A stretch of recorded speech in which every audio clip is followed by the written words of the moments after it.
That hurt.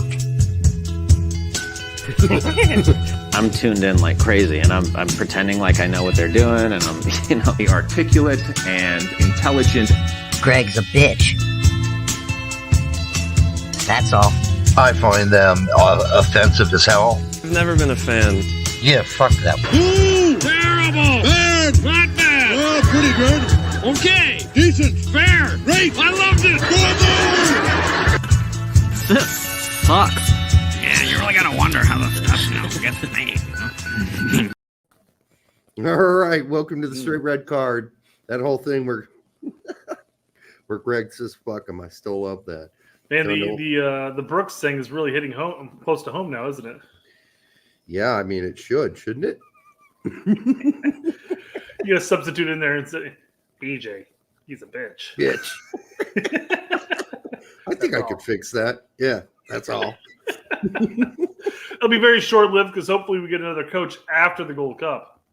Yeah, hopefully. So, hey, did you see Three Doors Down is in town? They're going to play? I did not.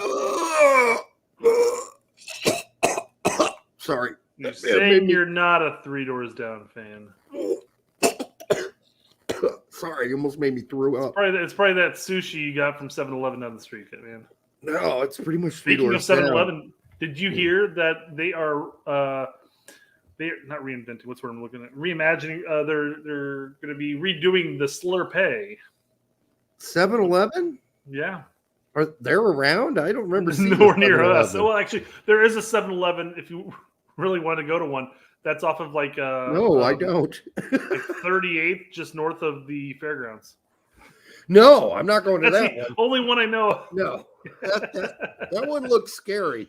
There are lots of people just roaming around for no reason in that one. Hey, I used to park there every fair time. It's right there. You have to walk from that. You have to walk past the deaf school just to get into the fairgrounds. I went there once at 10 o'clock at night when on my way home. Fun, isn't it? It's fun. Man, there's a lot of rowdy crowd out there. Place. Yeah, it's an exciting time. Oh shit! The turd in the background says, "No, he didn't burp. That's just me. Sorry, enchiladas Oh, that tonight. sushi you had, yeah. No, enchiladas. I don't really eat sushi. I did at one point, but now kind of like. Hey, you know what? You know what? Pulisic agrees with you. Did you not see the hot takes No. video? Oh. All right, you read and talk. I'll find the hot takes video. I thought you were making a pussy joke. Oh. He doesn't partake. All right. The turd says, "Welcome back to the Straight Red Card, the only soccer show that discusses songs about guys who are attracted to little girls." We didn't say she was little. We just said he wasn't sure what age she was. He said, "Are you old enough?" Remember? That's what he says in the song. Which is creepy that he has to ask that question. I do agree with that. The Gold Cup roster is here. The Gold Cup roster is here. Sorry, I got out of character. I've seen less shit on a German porn site. I don't know. I mean, there was a time, like in the late 90s, early 2000s, it just seemed like there was an abundant amount of German shit porn being spread all over the place. Back when it was more of the Wild Wild West. Like, people don't know, but like the internet was the Wild Wild West. You have these things called something groups. Anyhow, yeah, people were posting up some crazy shit on those. Well, that's the thing. That's the thing. The internet as a whole is made for shit lords, trolls, and gluttons for punishments at this point. What were those called? They're not called discussion groups. They were called something else. And literally, people posted all kinds. It was like the Wild West. Whatever you want to post up there, you just post it up there. It wasn't regulated, impossible to regulate. Now it's gone, I believe. They're called something groups. Anyhow, let's see. What is your hottest take? Hold on. What the fuck? You doing some percussive maintenance here in the middle of the show? And you're not referring to forums, are you? Other people are putting forums down, but you're not referring to forums, are you? Because you were talking about groups. Because I mean, I know AOL had it like back in the day of AOL. They used to have actual like groups that you participate before the day of forums and stuff. Oh, Chat right. rooms, Yeah. chat rooms. They were like, it was called something groups. Oh. And I no, like Dan W's answer. It's probably pretty close to what you're the talking word about. groups was in it. And I'd say there was probably over 6,000 different specific groups you could go into, like everything from golf all the way to porn. There was, and some shit beyond, above and beyond porn. Yeah. Anyhow, I can't remember what they're called. I can't believe I can't, because I mean, that's the Wild West, man. How do you forget about the Wild West? Anyhow, what's this? Is that Pulisic? No, that's Booth. Oh, okay. Yeah. You said Pulisic said some shit. You can't see my cursor, but Pulisic's off to the left. Okay. What is your hottest take? Pineapple on pizza is overrated. Oh, what? Hold on. I'm the opposite. Pineapple on pizza is a must. No. That is a must. No. What am I talking about? Neymar is better than Ronaldinho.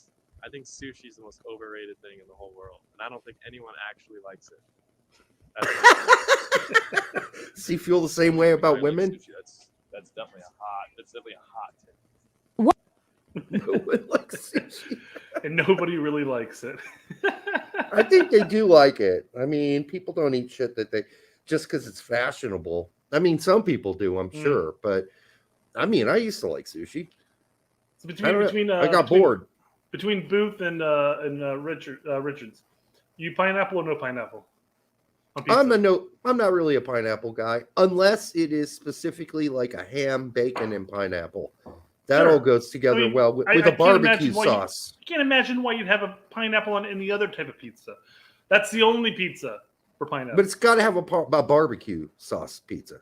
Not into the red sauce with pineapple. Tasty. I don't know if I've ever had a barbecue pizza with that. The Hawaiian. That's the only one I've had. I've had the barbecue pizza with the bacon and the ham on it and the pineapples, and it was good. I mean, it blended well with the barbecue sauce. I felt like I was, eating out at a barbecue somewhere outside. But God, I mean that photo or that still of Booth looked like a really young Pulisic. He did, doesn't it? Yeah. Without a beard yet, because he can't grow one. Reina's take on Neymar is better than Ronaldinho. They're totally different players, so I don't think they're comparable. Neymar's a forward. Ronaldinho is an attacking midfielder. I don't think that's a fair comparison. But, I mean, as far as the ability to wow me, Ronaldinho. He wowed me way more. I mean, the shit he was pulling off was from outer space. I'm sorry. Now, the thing that Neymar's got and does better than Ronaldinho is he doesn't fucking drink and party every single night of his life. Hey, you're only young once and you only live once, so, fuck it.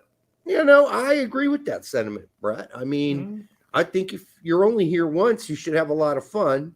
And, I know that Ronaldinho took a lot of heat for having a lot of fun, but fuck it, man. You are only here once. What are you going to come, if you believe in you're going to come back as a frog or a fish? And we already talked about fish. Fish just wake up and every day it's like, oh shit, somebody's going to eat me. That's all fish think about all day.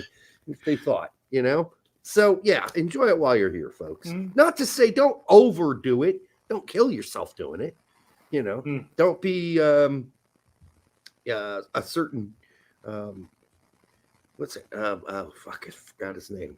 One of the best soccer players of all time. Played for Manchester United back in the 70s. No, never mind. Back in the 70s. Holy best. Don't be George Best.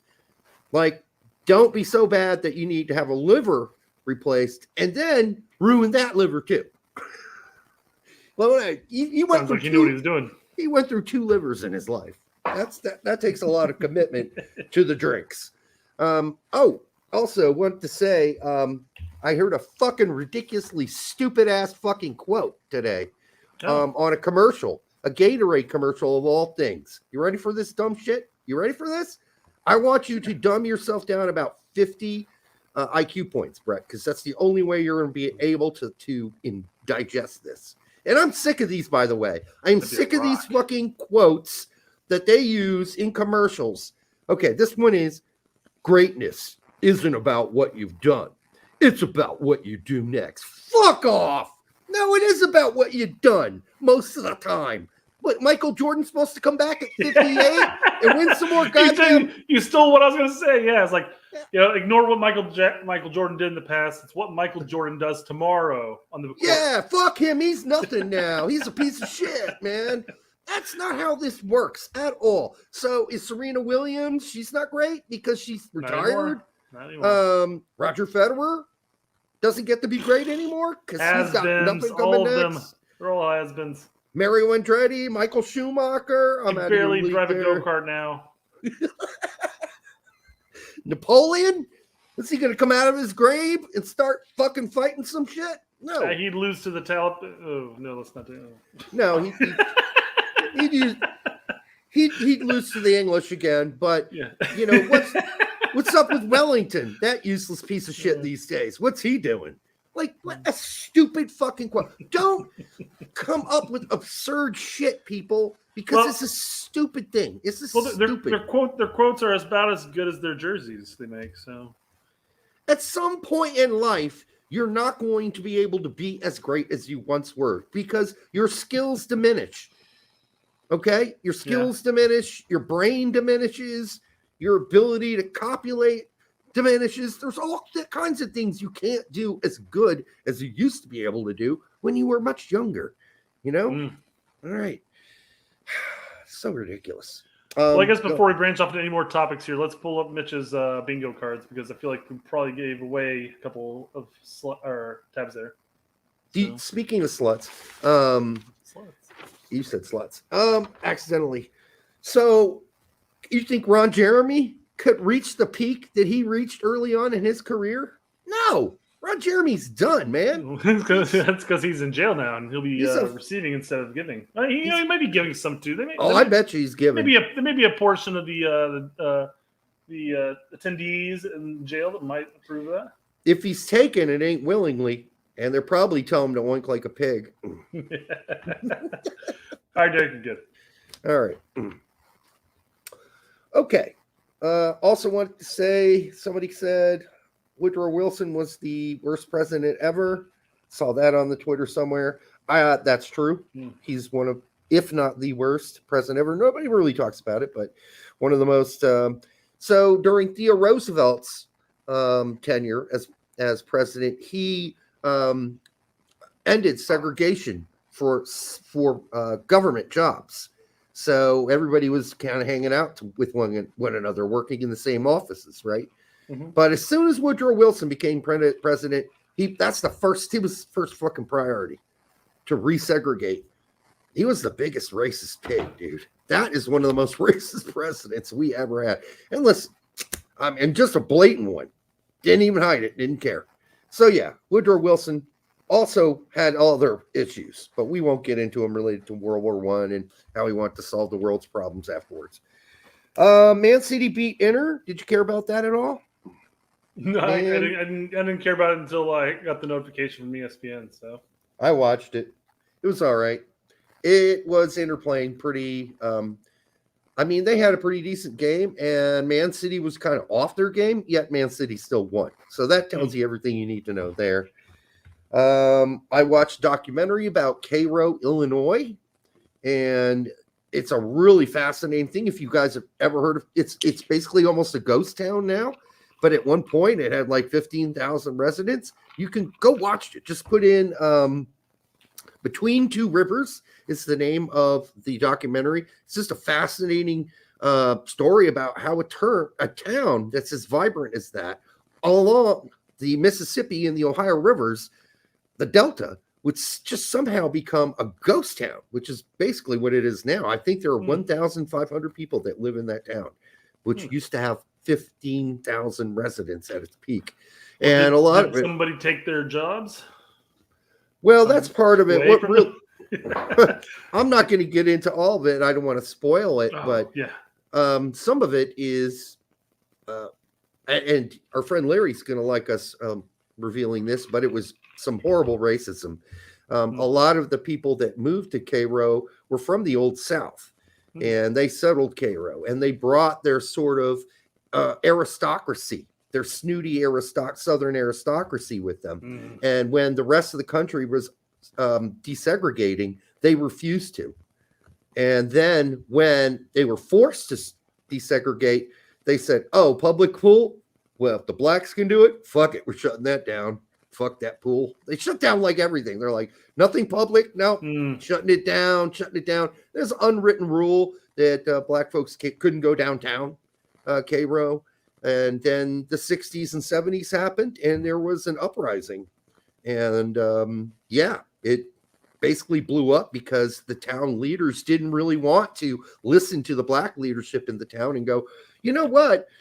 Some of your complaints make a lot of sense. Maybe we should fix some things. No, they just steadfastly were racist as fuck.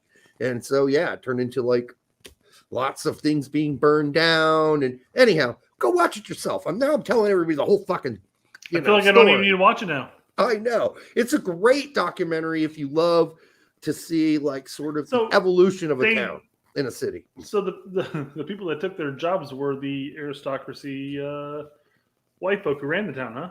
Right. So black people weren't allowed to have city jobs. Yeah. Even after segregation, desegregation, they still wouldn't hire any black cops, any black teachers, you basically, and they were all smashed on one side of the town and said, don't come out of there. Don't come out of there. And also, unfortunately, famous for a horrible lynching in 1909. Right there in the middle of downtown Cairo. Anyhow, it's almost one of those towns where you feel like, yeah, I get it. I understand why it's sad because some of the architecture there is beautiful, but I mean, the history behind it's so awful. It's like, I get it. I get why it's abandoned and run down. Yep. Anyhow, check it out for yourself. Well worth watching. Great documentary. I just watched it because it came up. It was recommended to me. I don't know why. And I'm like, oh, this seems fascinating. And I watched it. All right. Oh, also this weekend, I heard the song Tainted Love. Tainted Love. Tainted Love on a commercial. Sure. And I thought, Tainted Love. Could have. I know where you're going with this. Double meaning. Hey, baby, I got some tainted love for you. Just look down there in between my ball sack and my asshole. Loving that. I'm sure that's what it was about, right? That's tainted. Yeah. It's the underlying. It's got to read between the lines of the song, right? I could just imagine some boyfriend waking up her girlfriend in the morning with his, Hey, honey, with her. He's sitting on her forehead. And that has the song playing. Tainted Love. All right. Anyhow, that's gross. Whatever. That's all I got, Brett. That's all I got today. I've got one fluff piece, and then we'll get into some other pieces here. But okay. I mentioned last couple shows how many financial woes I've been enduring recently. Yeah. Between cars, plumbing, heating and air conditioning. Send Brett money. So I had to get my Highlander towed a week and a half or so back. And just so you know, his Highlander is his car. He doesn't have a Scottish guy in his garage. All right, go ahead. Nor would it would be weird to have to tow him too. So I wouldn't tow him. Come on. He can walk. He's used to it. Either way, so I had it towed because I had brake issues. Brakes went out completely. Mm-hmm. I even talked about how I hit the brakes and I coasted right through a stop sign. Oh man, that's the worst. Yeah. So got that thing towed, got the brakes fixed, worked perfectly the next time we drove it. And then today I packed up. I was going to take my parents' house, and I started driving, and I get out of my neighborhood, and I pull out onto Little Chicago, and all of a sudden, poof! Oh no! Billow of smoke coming out of the front of my car. What happened? My oil alarm comes on and says low oil pressure. So I pull over to the next neighborhood, park it, have Evie come and get me. We get it towed today. A AAA comes out, and he's like, "Yeah, there's no oil." He popped out all this dipstick, all this stuff and everything, and no oil, no oil whatsoever. What happened? And did it leak? Yeah, well, that's the thing. It's questions like, did they forget to put oil in? Because I did have them put new oil and a new filter in too. Oh, they fucked you then. They forgot. So that's my thought process. Yeah. But what it was is they didn't apparently have the oil filter on properly. So over the course of time, it was just leaking the shit. But wouldn't that have showed up in your garage on the floor? No, I don't have it parked in my garage. It would show up in my driveway, but it didn't. Yeah. It only happens when the car's turned on. Everything's in motion. Oh, weird. Yeah. So gets towed, and it's something I had to deal with today. You're gonna sue those fuckers? And well, yeah, the AAA guy was like, dude, I hope your engine's not cracked. So I'm like, better not, bud. Man, Get a new car, otherwise. New car. Yeah, it's not always I bad. ain't paying for shit. But it's more money, more money. I'm going to tell them they either got to replace the car or they got to fix the car because it's their fucking fault. Yeah. So. All right. Yeah, you go at it tough, man. Sounds like a good thing. Do you know who I am? Oh, no, that doesn't work here, I guess. No, it doesn't. All right. All right. So that's a sad story. What else we got before we want to head to main topics? Potentially good news because we're talking about, we currently have BJ as the coach. Some people are referring to him as a gym teacher. That's not good news. No. I'm laying the story out. Oh, the good news is that we're looking for a new coach by the end of summer. Basically, September is the deadline they put that they're going to have a new coach announced. So we only got BJ up until that point. There's zero. There's a possibility that Hudson was going to get it. Very small. Very small. There's even a smaller chance that BJ gets. Oh no, BJ's not getting it. Yeah, exactly. Although he is one hell of a U.S. soccer cocksucker. We learned that today for sure. So we're looking for a new coach, and one of the names that always comes up, obviously, you have Jesse Marsh. The other name that always comes up was Greg Berhalter, right? Greg. Well, yes. That might not be happening. Okay.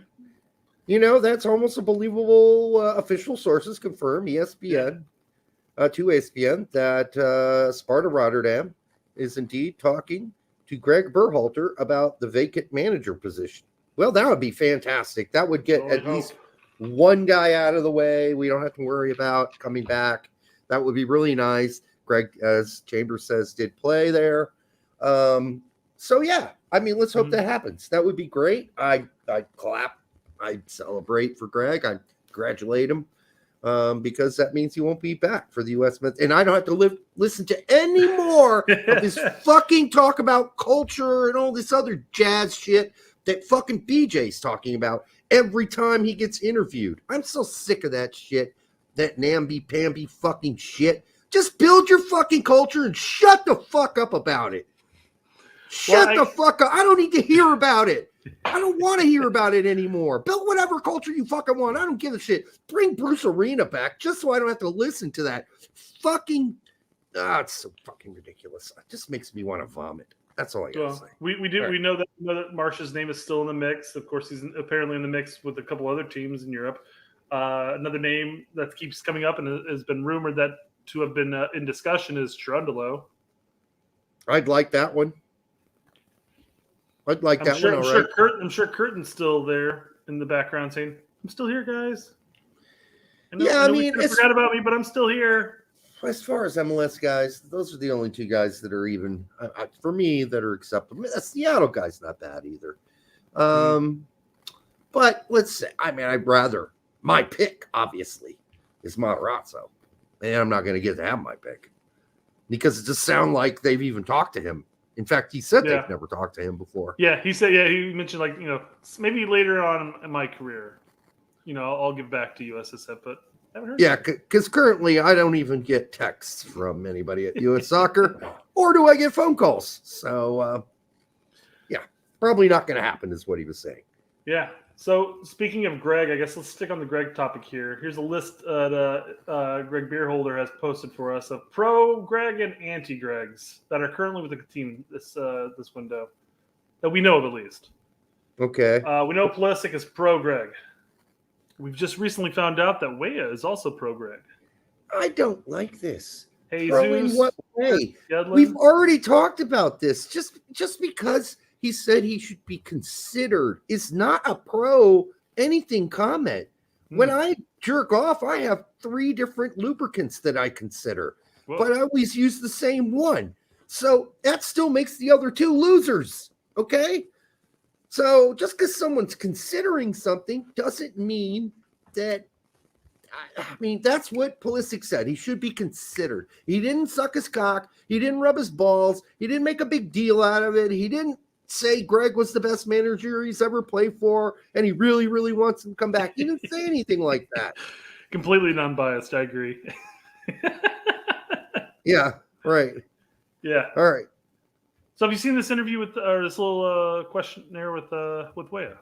Let's see what he says. Let's see if it blows my balls off. And I'm like, oh, God, there's a real Greg lover. She's a Greg lover. Well, if you're going to sing over it, Derek. I mean, he's not a very loud speaker. He's not like us, Derek. He's very to himself and quiet. So you got to listen. So is he? Okay, go ahead. Back to Greg. These past few games, Greg has really, kept us together. Greg, BJ, the whole staff, has really kept us as a unit, and I think that's what is our main focal point, is that we're definitely a family, and no one can take that away. And Greg really helped us form this type. That's not a pro Greg comment. Yeah, he was a huge important part to this team. So hopefully. Yeah, so what? Of course, he was a huge part of the team. He's the fucking manager. I think you missed the last part of it. Important parts of this team. So hopefully he comes back. Hopefully he comes back. Oh my God, that's a reigning that's an endorsement. Yeah. Hopefully he comes back. Well, he was still the coach at the time. This interview was done while Greg was still the fucking coach. Are you sure? Pretty sure. I don't know what was it? What did he say at the beginning? This was I don't know how far back we can go. This is let's just dig into his thing and see. Guys, I don't take any of these. It's like some sort of biblical verse. These guys are just being nice. Look at the background. This is interviews going on right now. If Zimmerman said it, I'd believe it. The rest of the guys, they're just saying it because they got to say it. Well, right? the thing is he mentions how Greg's been really big for the past couple games, and Greg has been a part of the team for the past couple games. Yeah, I don't know what the fuck that means. How has Greg been big? Has he been on the sidelines with a giant erection? I don't understand how Greg has been big. It was a Freudian slip. There was talk about Greg. Well, who was it? Was it either? I think it was BJ in one of his first interviews talked about how he keeps in touch with Greg, but Greg's not part of the things or whatever. So. Oh God, yeah. BJ definitely loves him some Greg Berhalter. But that's not what I'm saying, Derek. There's the probably started off as a joke that Greg's actually in the background still pulling strings, waiting for his time to come back to the national team. And then you have Weah with a Freudian slip basically saying, yeah, Greg and BJ, they're really keeping us together. I think he meant Anthony, right? I would hope so. Hudson. I think he meant Hudson because Greg hasn't been around for the last two games. Well, I mean, yeah, that's what I'm saying. This along with BJ's comments, maybe Greg has been around, and maybe this whole Sparta talk is the same conversation we're having with Jesse with all the teams that have been interested in Jesse recently. Have we seen any of the inside the locker room footage? I mean, is Greg Berhalter like wrapped around Hudson's neck and on his back, and Hudson has to walk around with Greg just Greg's head peering over his shoulder the entire time? Over you actually his don't shoulder. even see. You just see his bald head sitting next to it. Hey, we're building a culture here. It's all about the culture. We're family. Remember that. And that means I'm dad. Yeah, none of these guys. Come on. That's not an endorsement. It's just not a fuck you. You can't expect any of these guys to say anything but good things about Greg Berhalter. If you put a mic in front of McKenny, he would say good things about Greg Berhalter. Even he would. They would say, yeah, he was. Sure, he they're was saying fine. nice things. I'm just saying that it's a little strange when you say like, well, hopefully he comes back at the end of it. Maybe that just plays into the trying to say nice things and how do I wrap this up type of thing. Yeah. How do you wrap that up? I'm sure a good chunk of the player pool have no problem with Greg. I'm sure they're probably not looking at it saying like, I hope he comes back as an actual coach. Not the one that played. No, I don't see why they would have a huge problem with him. Dave Valensky, thank you, brother, for the $4.99. We do appreciate it. We'll send that straight over to help Brett fix his car. The worst player I see on the Gold Cup roster is Johnson. He is a horrible keeper. Constantly makes mistakes in the backfield. Yeah, he's just a holdover from the fucking Greg era. He should be there. He shouldn't be. He had a major fuck up this past weekend. Weekend? Yeah. Yes. Oof. I think he gave up the tying goal, or was it the game goal? I don't know. I don't recall. Only saw the highlight of it. He's a nice guy. You know, he ain't the former DC United keeper. Hamid? Bill Hamid, who now plays in USL. Do you know that? I didn't, but I do remember him at the beginning of last cycle saying that he was better than all the goalkeepers in the cycle. But Bill Hamid was he doesn't suffer fools, and he called shit out when he thought it was bullshit, and that doesn't win you any points with a guy like Greg. So he had no chance. Or BJ for that matter. Well, Hamid also went to Europe and never played. That didn't help him at all. That was a really bad. But then he move. came back to DC after that, so he shouldn't have had any problems continuing his career in MLS. I mean, yeah, but not with a mouth like that. You're not allowed to mouth off. Fair enough. Just ask John Brooks. Can't mouth off. That's Matthew Hoppy. Yeah. Well, yeah. Matthew Hoppy has a whole other thing going for him as far as why he's not playing. Yeah, no, that's true. He hasn't earned It's not playing. That's the problem. Right. He hasn't earned it. Dave, thank you. We agree. Mm-hmm. Yeah. Even though I guess to your point, as far as the holdover goalkeeper, he shouldn't be here, period. He's not going to play over Turner. No. Why even include him? There's no point. They're just as good at goalkeepers in MLS. If you want to continue this contingent of having a more or less majority MLS Gold Cup roster. Yep. So. Yeah, I agree. I need to find my bottle opener. Yeah, appreciate that, Dave. Thanks for the 5. I got it. Look at my bottle opener has a remote control on it. Isn't that cool? I can turn the TV up and down. I thought I controlled your vibrator. Sorry. I don't have a vibrator, Brett. I know you and EB have one, but I don't. I don't need one. My wife used to have one. Ex-wife. But don't they all? They all have one. It's always in the sock drawer or something. You're like, hey. It's just weird when it's your sock drawer. Well, and then, we occasionally use it for stimulative pre-play. Anyhow, but that was back in the day. Yeah. All girls enjoy a good dildo if used properly. That's true, Brad. They do. Yeah. Yeah, you know. Anyways, that. You're laughing. Derek, you know what we it's true. You know what we haven't had in a while, right? It's a an good orgy? Leeds topic. Oh, okay. You and I have never had an orgy. No, we've never been in one together. Yeah. Yeah. I think those things were kind of at their end in your generation. That was more my generation. Oh, you see all the partner swapping, the swingers parties that are still going on now. Is that a thing now still? And everybody's down for the random Tinder hookups and shit, whatever. Well, that's true. So probably does exist now. Yeah. Okay. Enough about orgies. We actually have been talking about soccer before we brought that up, Jose. It's true, we did. Orgy the band, yeah, that was more my time. I don't remember that band. Is that a band? Was it a band? Yes, it was. Oh, okay. Look them up. Were they any good? Was their music hot and sexy? They were sweaty. Orgy was a UK.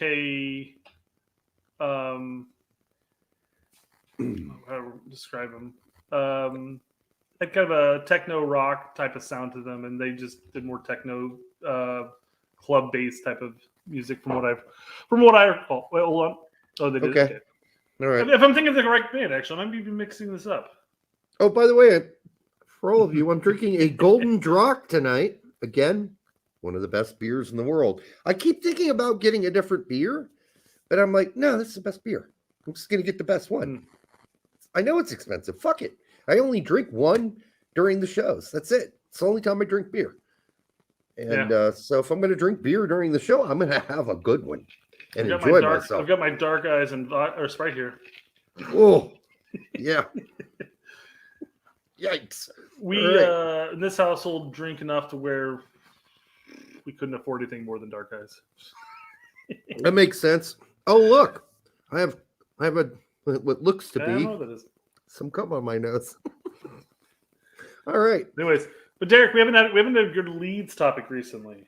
Oh, we haven't. No, except we haven't. for I think Connor had a big show where he just ripped fucking Aronson's asshole straight wide open. Sent him to the hospital. I feel like Aronson's probably the least of their concerns as a whole. Not least, but wasn't the Well, biggest concern. Yeah, it was his show about who he wanted to keep and who he wanted to let go. Did not want to keep Aronson for the championship. Fine, I'm sure Aronson doesn't want to stay either.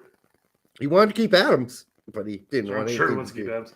Yeah. And Adams might actually end up staying because apparently rumors have it that he's going to be out for another 3 to 4 months due to an injury.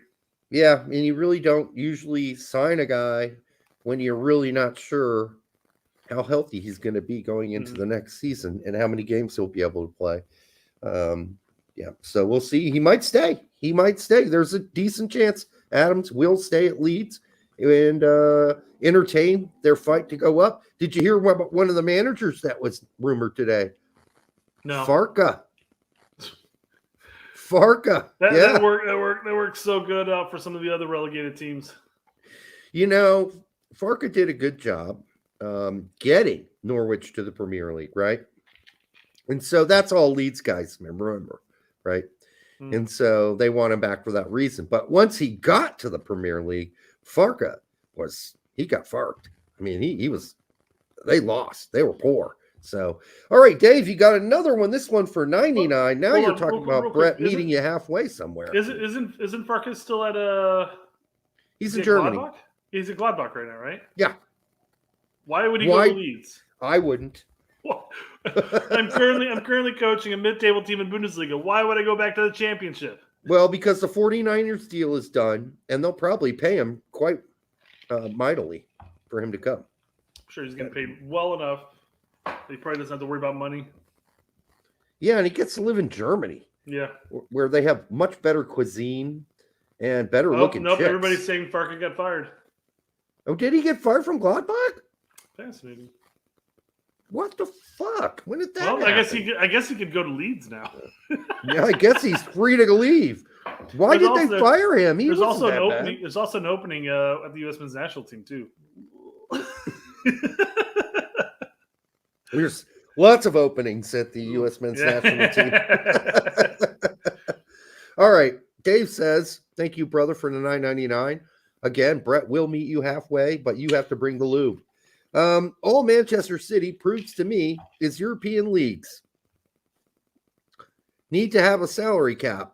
It's one of the few things that I think that the MLS does better than Europe. Yeah, you probably get some opposition for this, Dave, but they have they have financial fair play, which is supposed to be sort of at least a reminder to teams that they can only spend so much. But not everybody plays by the rules, and there's lots of ways to get around it. And that's the problem. And some leagues enforce it, like Bundesliga enforced that shit, financial fair play. Hardcore. Yeah, other places, not so much. You definitely get a lot of pushback from the top half of, or at least the top handful of teams for most leagues. I'm sure a lot of owners wouldn't mind it, but I don't think the fans would be for it. Well, I don't know if MLS does if that benefits MLS quite. I mean, in a way, it makes it fair game for anybody in MLS to actually have a random season from time to time. I mean, yeah, it makes it more competitive. Chicago's never going to make it. Yeah, they were going to always. I gave up all hope with this past weekend. Yeah, they suck. Yeah. But you know, they're fine. They just fuck it up. Yeah. You look at Spain, and one of the reasons that Messi couldn't go back and take like a discount payment and play for Barcelona. One of the reasons he could not do that is when the Spanish FA were investigating it, and they knew that that was something that Barcelona was looking into. They told Barcelona that even if they gave Messi, like if Messi gave them a discount a big time discount to come back, they would still count Messi's actual market value against them. So, yeah. So, I mean, at one point, they're not going to be able to sign because they don't have the money. And Messi was probably thinking about giving them a discount, but they were already warned, if you sign him at a discount, we don't care. We're still counting him at the market value for him. So don't even try to pull that off. And yet the Barcelona owner still took a fucking stab at Messi publicly and said, well, I guess he doesn't want to challenge anymore. Who wants to have all that shit to deal with? It's probably better if he goes to MLS at this time of his career. He won't have to put up with all this shit and all the challenges here that he would have to face here in Spain. Man, he should have shut up. Why doesn't that guy, that clown that runs Barcelona, ever know when to shut the fuck up? He doesn't. He's a stupid fuck. Just leave Messi alone. Look at all the fucking years of service this dude's giving you. And you're fucking tweeting out shit like that, like a jackass. Anyhow, had to get that out. So anyhow, Miami, the ultimate challenge. Just leave the guy alone. Yeah, of course he's going to Miami, and it's a lesser thing. He's earned it. He's earned it. He gave your club many, many cups, many, many silverwares. So there you go. Mirror. Adam, hold on 1 second. Adam, I do see your super chat. I will be bringing that up here after we get done with this topic, okay? All right. Was Adam being pushy? No. I just wanted to know that we saw it. I wasn't just skipping over it. Was it Wiggins? Yeah. Okay. Then no, he's being good. All right.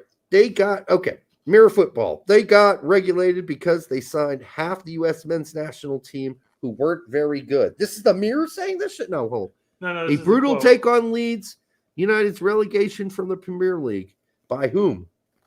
Well, I didn't click on it because it's U.S. men's national team clickbaity football link. I'm not gonna give it a benefit of the doubt. Well, in some ways, McKennie didn't get very long to help out. They play him out of position most of the time.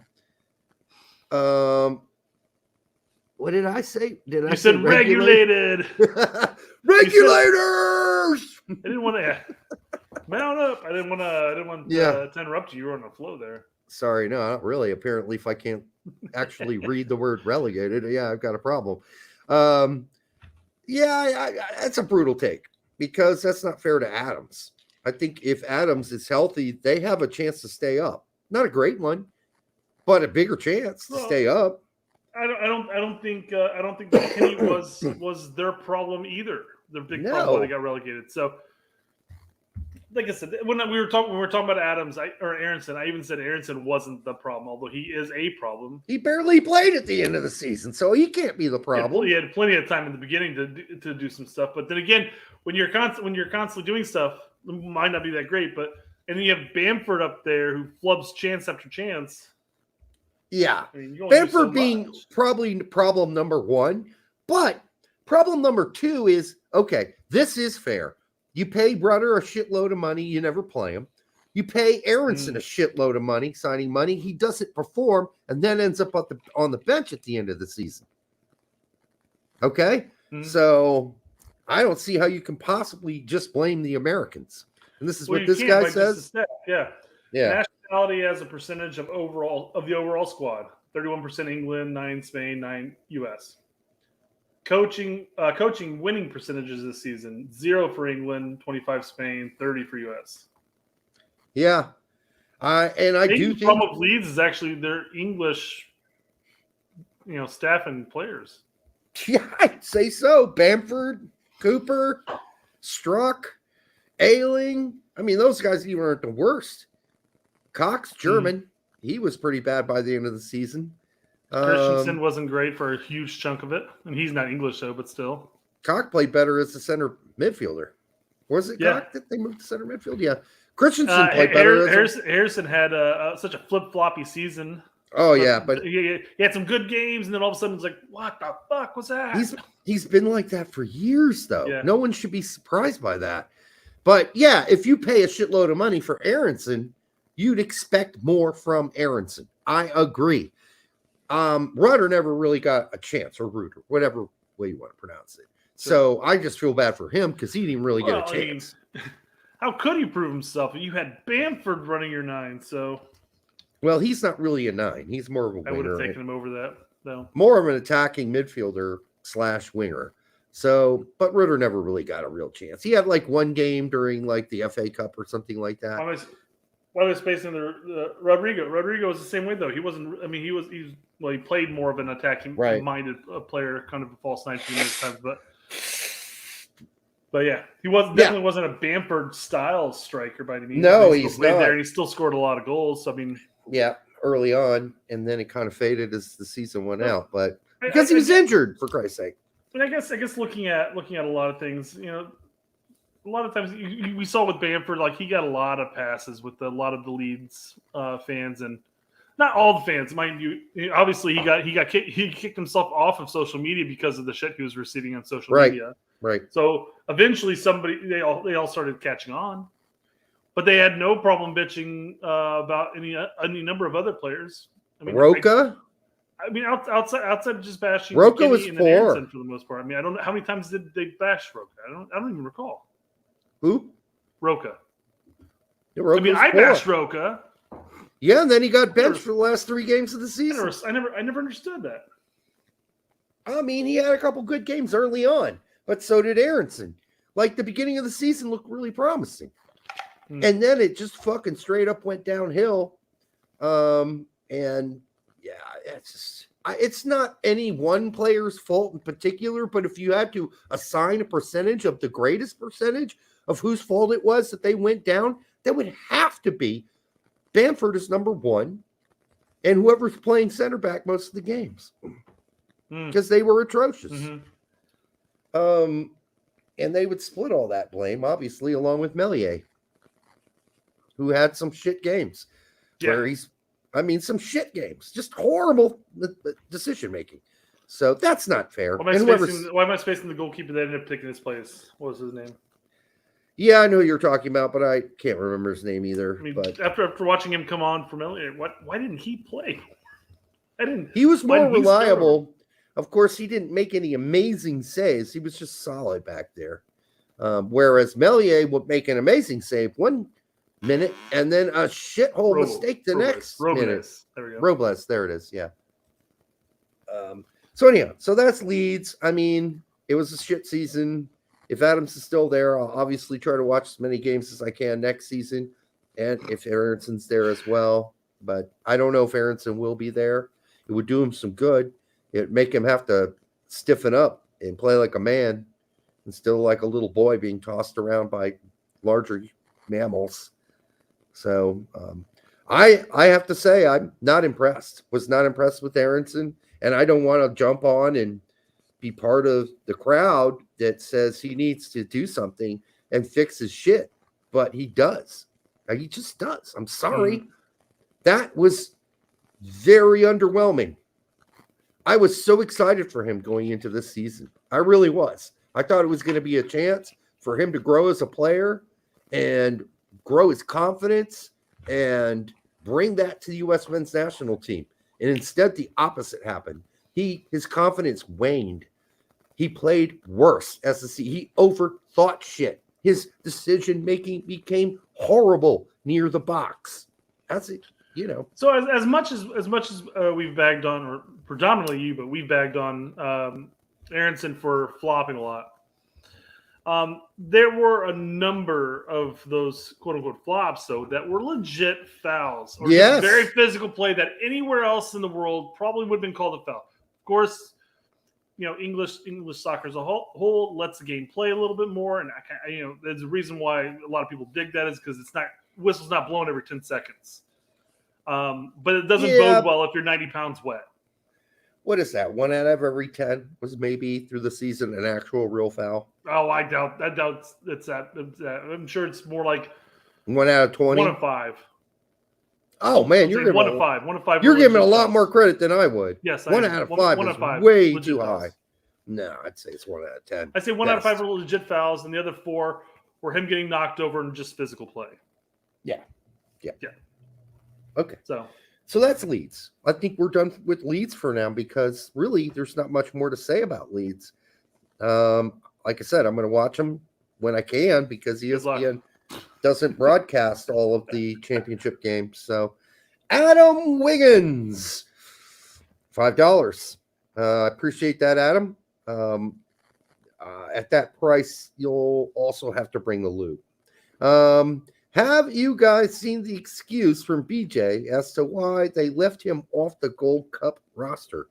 Brooks is who he's talking about. Yeah, it's the most comical. Yes, it's not only comical. No, it's BJ being a puppet and Berhalter's hand up his ass. Okay, it's the same shit. Go to the interview, Brett. Well, let's. We'll go to the interview. Yes, but let's go to the interview and scroll down to the Brooks question. I've got it pulled up right here and snip it. Perfect. Because I knew this was going to come up. You fucking mind reader. Way to go. You had previously discussed John Brooks and his position in the national team pool. And by the way, can I just start by saying BJ is being interviewed by an anonymous person at ussoccer.com, at USSF, at US Soccer. Could you be a bigger fucking pussy twat to have someone at your own company interview you? And that's an offense to pussies and twats everywhere, frankly. It's the guy with joining desk to BJ just down, just over here. And he's like, hey, BJ, I'm going to send you a couple questions. If you can just answer, we'll throw it up as a presser. First of all, the way the questions are asked and the way the answers are answered, that's not how anyone talks. Okay? So the answers you're about to hear didn't come out of BJ's cocksucking lips. Okay? They did. It makes it difficult to speak if you're cocksucking or sucking cock. Let me rephrase that. You don't have to do that at US Soccer because you have some lawyer type out your answer for you because that's how this all reads. Like some fucking lawyer wrote this shit. No one talks like this. No one does. Anyhow, this is just despicable. This is why US Soccer is an embarrassment. And they are so tone deaf. They don't realize why they're an embarrassment. It's interviews like this that are embarrassing. One, BJ never answered. This was not recorded and then transcribed.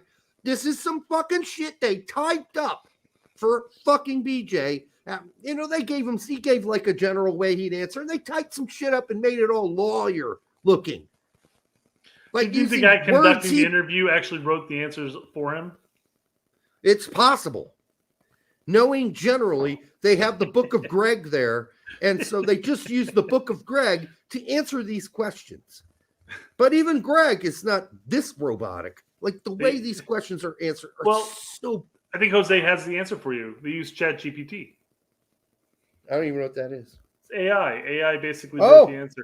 Hey AI, how would Greg Berhalter answer this question? And the question is, was he considered for the roster? So why do you think US Soccer would make it an extra point to talk about Brooks in this interview? What is their angle here? Why did they ask this question? They'll know he's going to be the hot topic because he wasn't included in the Nations League because of preseason. Well, he mentioned that in Nations League too, so I guess this shouldn't be that big of a surprise for us.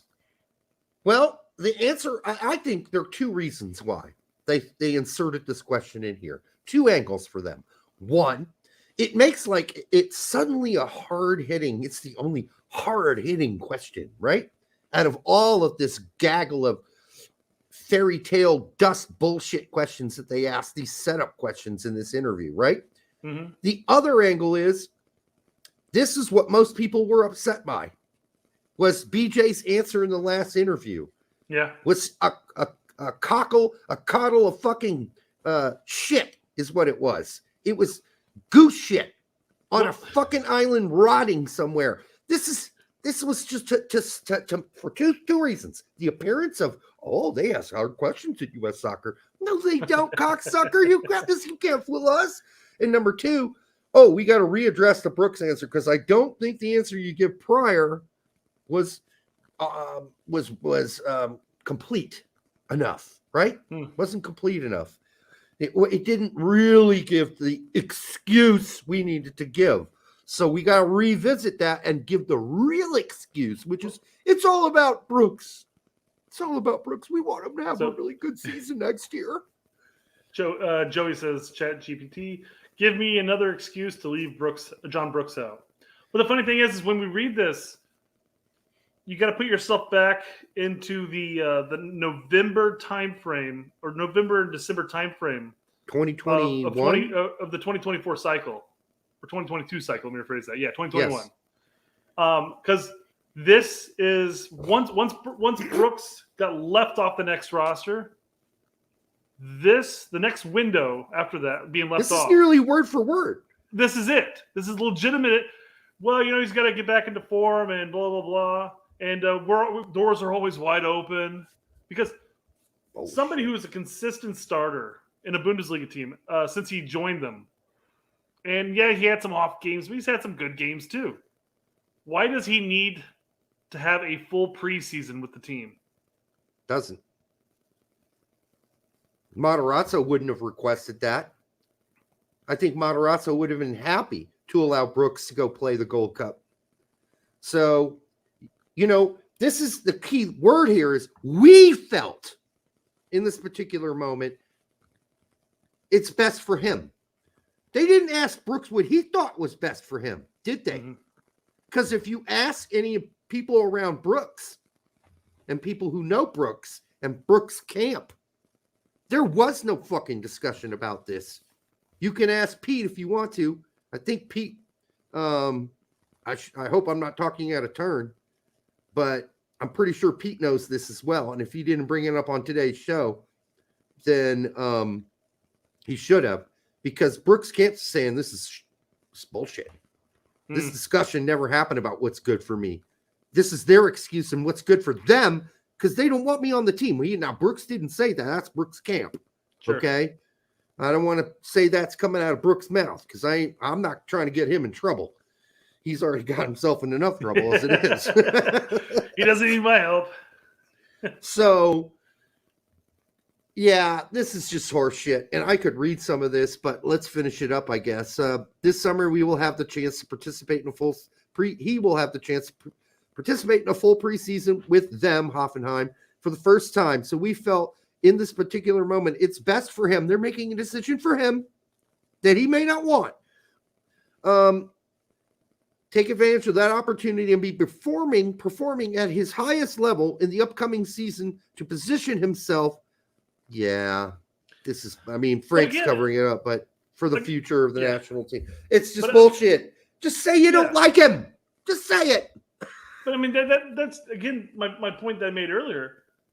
He started how many games did he start for Hoffenheim since joining? Like 11 plus, right? 12, somewhere in that range. Whatever the second half of the season was. I thought it was somewhere around 12, 13 games. Yeah. And he kept him up. And he was voted Player of the Month. Yeah, he had. Well, again, this echoes this time when he was at Wolfsburg with Berhalter. He's like, he's just not in the best. He's not going to fit our team. He's got to get in better form. He can't play online. He was the highest rated player on Wolfsburg's team. He was getting player of the weeks consistently off and on. And yeah, he had blunders from time to time. He's not a perfect player, but it's the same thing. Almost word for word, but just slightly different. Yeah. So it's the most ridiculous thing ever. It is. It's absolutely absurd. Frank, and you know what? What this makes BJ and US Soccer coming off as is totally inauthentic and tone deaf. They don't understand petty as fuck. How petty this sounds, how inauthentic this sounds, how much more of an excuse making this sounds, how selfish this is for them to make the decision for Brooks. At his age, I don't think he needs he can miss a couple days of the preseason. Okay? Yeah. And not only he'll be missing a couple games in the preseason, but he's also going to be probably playing up through at least the semis, if not all the way to the finals, depending on how it all transitions here. Yep. Although with this roster, who the fuck knows? Yeah, you don't know. You don't know. Frank Kessler for $2. Yeah, at that price, you're gonna have to bring the loop, Frank. Sam is going to get mad at you. You're gonna have to meet me at least 3/4 away. Come on, let's at least keep it consistent here. Sam's gonna get mad at me. I was Yeah, talking about because Pete. I was talking about Pete. I think he's talking about Sam, because of Sam and Chris Gary's little kerfuffle on Twitter. Although Chris mentioned earlier in the chat that he's not arguing with Sam, they're just having a conversation, which is fine. Yeah, conversation is fine. Yeah. Basically, the conversation consisted of online bullying and trolling and that type of stuff. Go over to Sam's page if you want to see the whole thread. But Sam's gonna get mad at us. Sam can get mad at us. No, he loves us. Sam's We're great not gonna guys. get mad at us. No way. There's no way that happens. Listen, we've had open disagreements with Sam, and it's been all right. Right? We just disagree on some things. Jesus Ferreira. What else, bro? There are a number. There's some other players. There was something you guys did on the one show that we did with Pete and Tact. It was you, Pete, Tact, and Sam that we were supposed to do like once a month, but we never did that. Oh, it's the U.S. Men's National Team Council. Something like that. Yeah, it lasted for one episode.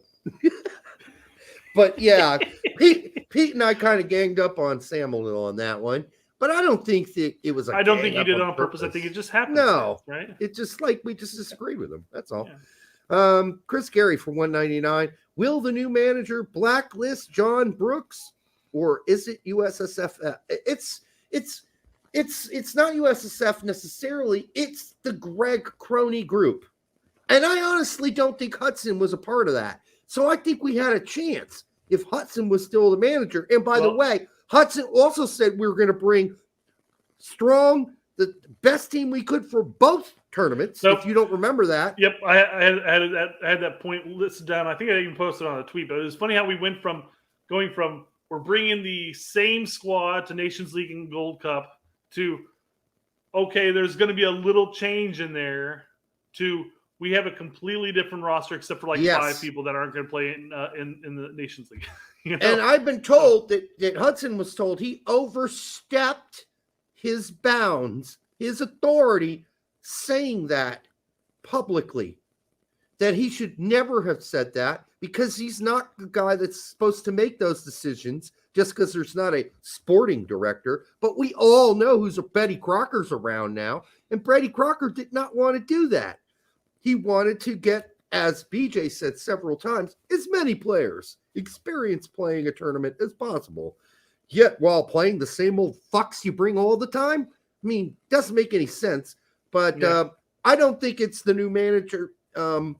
It depends who it is. Obviously, Materazzo's the new manager. He's not blacklisting him. And I don't think Jesse would do it either, frankly. I think a lot of that. I think it's going to be a requirement on the coaching interview process. It's going to be like question number 1 or 2.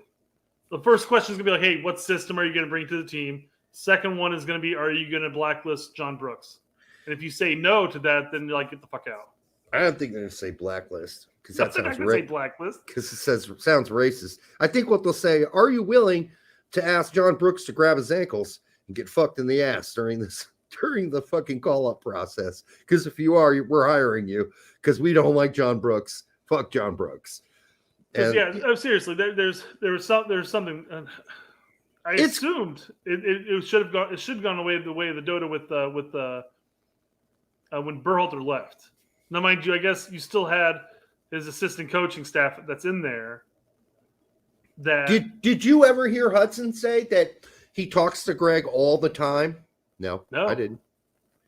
No, but what is BJ does though? BJ is in regular weekly, daily contact with Greg Berhalter. They are massive good friends, past butt buddies, and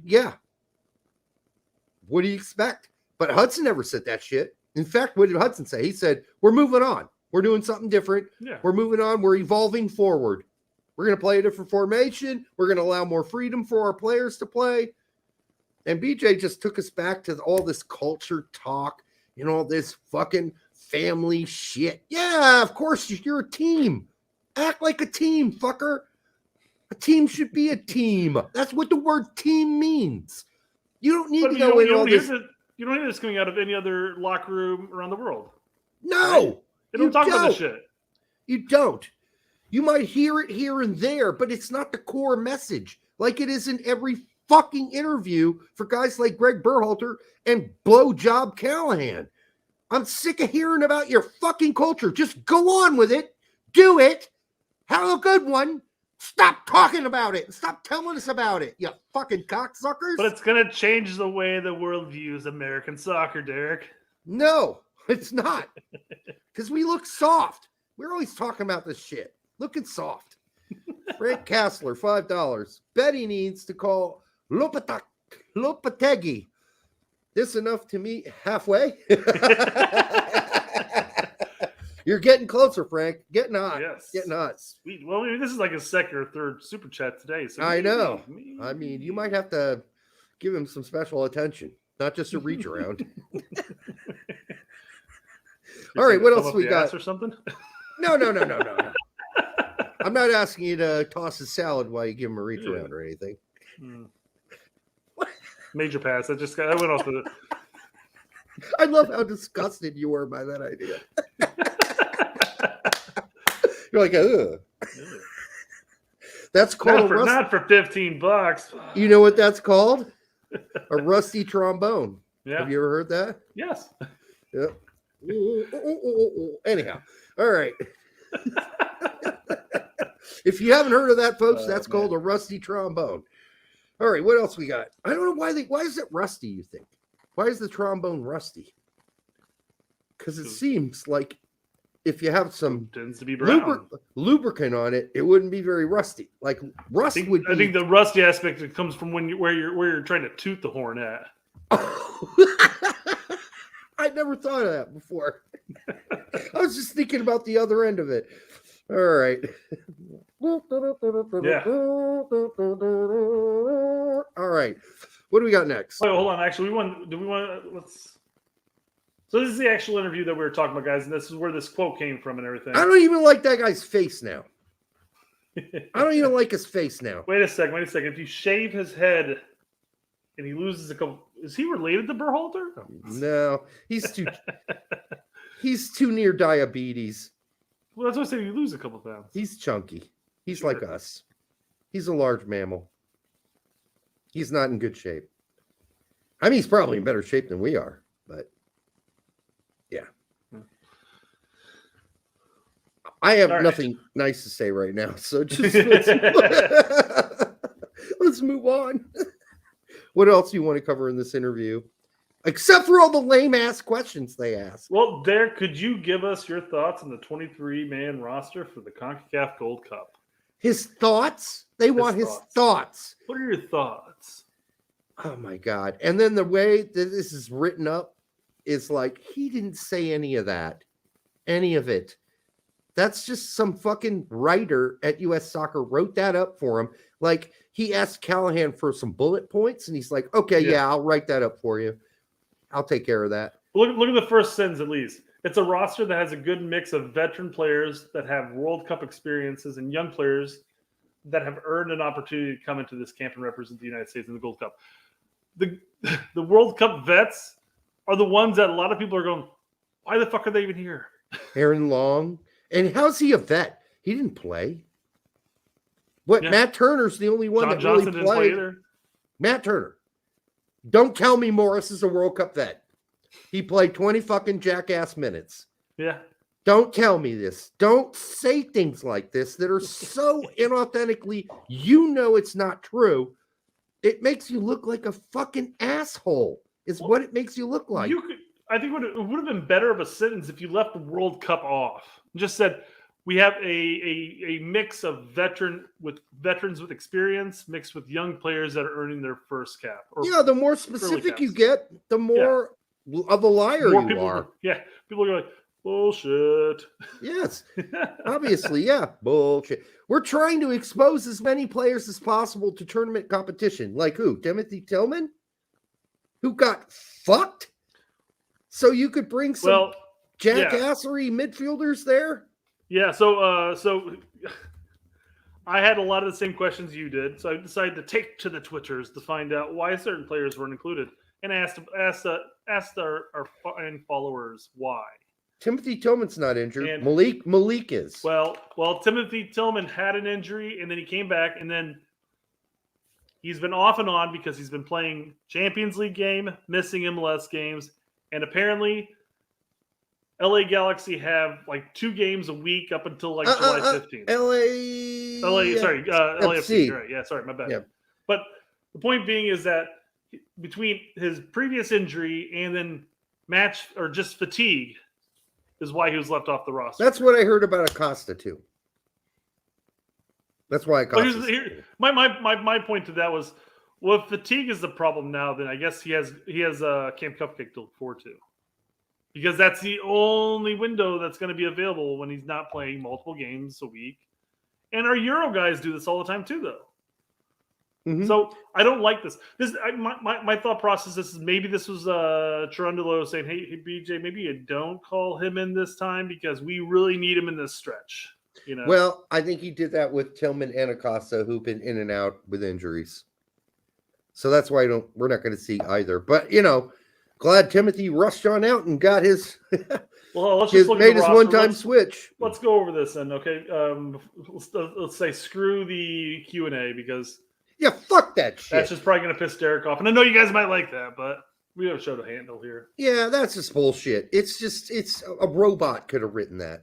It's not a real human being answering those questions. Just telling you, if that's how he sounds when he answers questions, he's a total twat. A total fucking soft-ass pussy twat. And he needs to grow up. Maybe he has Berhalter recorded, and he just hits play. He's been reading too many of Greg's leadership books. And he needs to put them down and become a real fucking human being. That's what he needs to do. This is not about being dogmatic, and it certainly is not about talking about all your fucking great culture. Like I said, just have a good one and shut the fuck up about it. Get on with business. God damn it. I'm glad we're not reading any more of that interview. All right.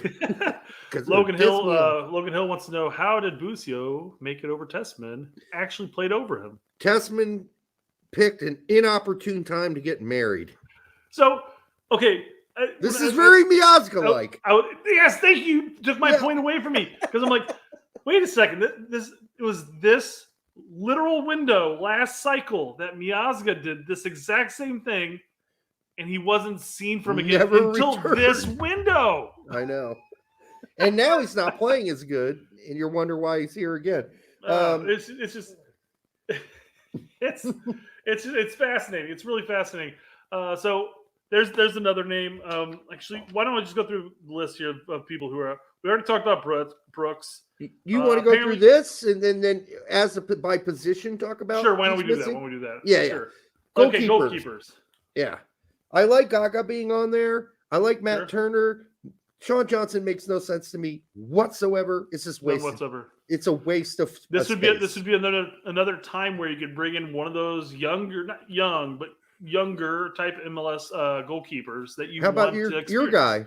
Your guy, Brady. Yeah. How about him?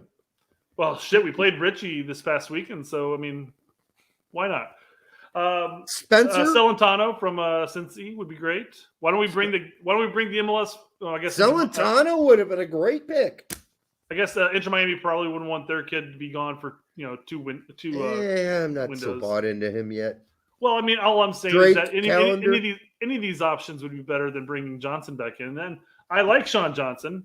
Played Chicago for like 8 years of his career, but there's zero reason why he should be on this roster outside of a back pat. Like, hey, you put in your time. Here's another window for you.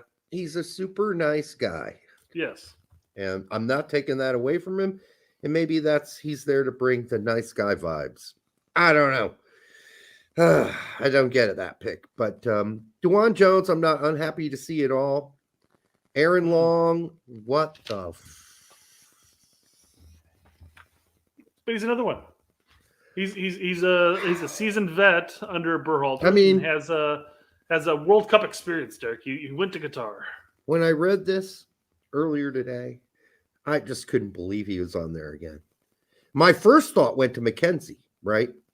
And then I heard that McKenzie was called, and then he said, "Nah, brother, I got a shoulder injury." So, A shoulder injury? What, you sleep on it the wrong position? I think that was McKenzie saying, "You didn't call me to the Nations League. You didn't call me to the A team. Fucking suck my dick. I ain't playing for no Gold Cup, bitch." And that's exactly what I hear has happened there. Well, that's very possible because the talk was that McKenzie dislocated his shoulder in his last match of the season. But then if that's why the was case, he so why disappointed? was he on the preliminary roster? Yeah. Why was he? If he has a dislocated shoulder, he should never have been on that preliminary roster. Hands That's down. all the a same fucking reason lie. why CCV wasn't there. Mm-hmm. So I don't But buy the the injury. McKenzie thing is a lie. You understand that's a lie because we already had to listen to BJ go through his little fucking repartee about their back and forth and how McKenzie was so upset and so angry, but he had to tell him. He had to tell him he wasn't going to make the team. And he was really sad about it. And now the dude's got a dislocated shoulder for what? Falling over? Did his dog pull too hard on the leash? You know, bullshit. But here's an interesting bullshit. thing. It's just a lie, Brett. Can we say what that is? Him having a dislocated shoulder is an outright fucking lie. It's a lie to cover the fact that he gave them this when they called him up for fucking Gold Cup. He said, "Fuck you. I got a hurt shoulder. Bye." That's what happened. Yeah, because that's the thing. Because if you're looking at a predominantly MLS roster, and that's what this is. I mean, there are two-ish, maybe a couple more than two players that are not MLS 3, maybe. There's more than that, but yeah. 4 with Chelsea, I guess. But either way, you get my point. It's predominantly an MLS roster. Yes, it is. You got Zimmerman at the Nations League. You screwed over McKenzie, who had a pretty solid, at least the end of the half of the season, not the full season. Yep. Why would you just not bring McKenzie in for the Nations League and then push Zimmerman to Gold Cup? And then you really do have MLS or World Cup experience there. And leave Aaron. Well, yeah. I mean, yeah. You could have pushed Zimmerman back to the Gold Cup, right? You could have done that because Miles is one of the guys that's going to be at both teams. You're going to start Miles alongside Richards or McKenzie, but Zimmerman's could have played for both, right? You could have Zimmerman here for Gold Cup too, and you could have had instead of fucking Aaron Long, and you could have had McKenzie here instead of Matt Miazga. But now you've pissed him off to the point where he just told you to go fuck off, that he has some mystery shoulder injury he didn't have a week ago, 2 weeks ago. Well, and that's the thing. If he had that injury, why would he have even accepted a preliminary roster call-up? So you hear about the shoulder excuse, and the other one is, oh, well, he wants to get prepared for the Champions League qualification games he's got to play. Fuck off. He's got a week in between. He could just get a rest for a week. He'll be fine. Yeah. This is the earliest the Gold Cup's been played for a long time. And we had guys come from Europe to play this, and they hit like 4 days of rest. He's going to get a full 9 days, 8 days of rest before they even start worrying about ECL. So, yeah. Zimmerman is not on both rosters. No, we have the roster pulled up right here. Don Jones, Aaron Long, Matt Miazga, Jalen Neal, Brian Reynolds, Robinson, Tolkien, and Yedlin. I guess what they said is that Zimmerman needs a rest. He's playing and been playing a lot, pretty much nonstop for about 3 years now. So, I mean, it's fair enough. I mean, I think it would have been better to say, "Hey, take your rest during Nations League." He would have still been playing, I guess, during that time period. But I guess the same thing. He's going to go back to Nashville and he's going to continue playing. So what? I don't know. You know who else told him to go fuck him? Take a flying leap off a fucking building? EPB. EPB said they called him. They said, "Hey, we'd like to call you up for Gold Cup." He said, "Fuck you."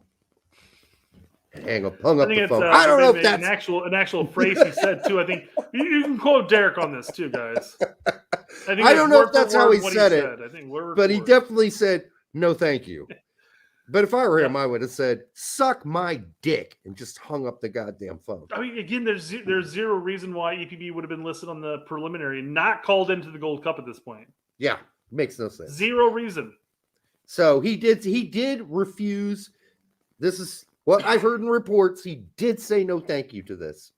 I don't blame him, honestly, but he didn't really earn a spot on the Nations League team. Not like McKenzie did. So EPB and his team, they went down, and now he's looking for a new team, as we all know. All right, what else we got? We got on defense, DeJuan Jones. It's not bad. I won't mind seeing him. He's probably not going to start. Miazga, Long, Jalen Neal. Well, if you're taking Jalen Neal, you can pretty much guarantee Long's going to start alongside of Miles Robinson. I don't see based on favoritism. Yeah, there you go. You just said it right there. And the history. I would start Miazga over Long. I would too. I would go Miazga and Miles. I would start Neal over Long. Oh yeah, I would too. Mm-hmm. I think Long's by far the worst center back on this lineup. The only reason you might take him over Neal is because he's got experience. But Aaron Long is basically living off of something he did 4 years ago, before he got injured. Mm-hmm. Before he got injured, he was a different player. He was a better player. Scouted by West Ham. Yeah, I remember. Yeah, for reals, not fake. Not the Liverpool ones that were coming out this past window. Right, which was all horseshit. So, I mean, I don't really. They wanted to rack up the amount of money you can get from LAFC, though. True. You know what? I don't mind DeAndre Yedlin being on here, but I don't think it's necessary.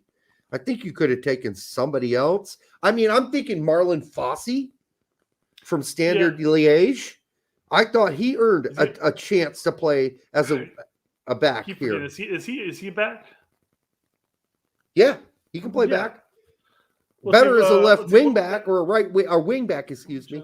But we have DeJuan Jones, Reynolds, Tolkien, and then Yedlin. So basically, if you brought in Fossey, our backs would be our least experienced of the back line.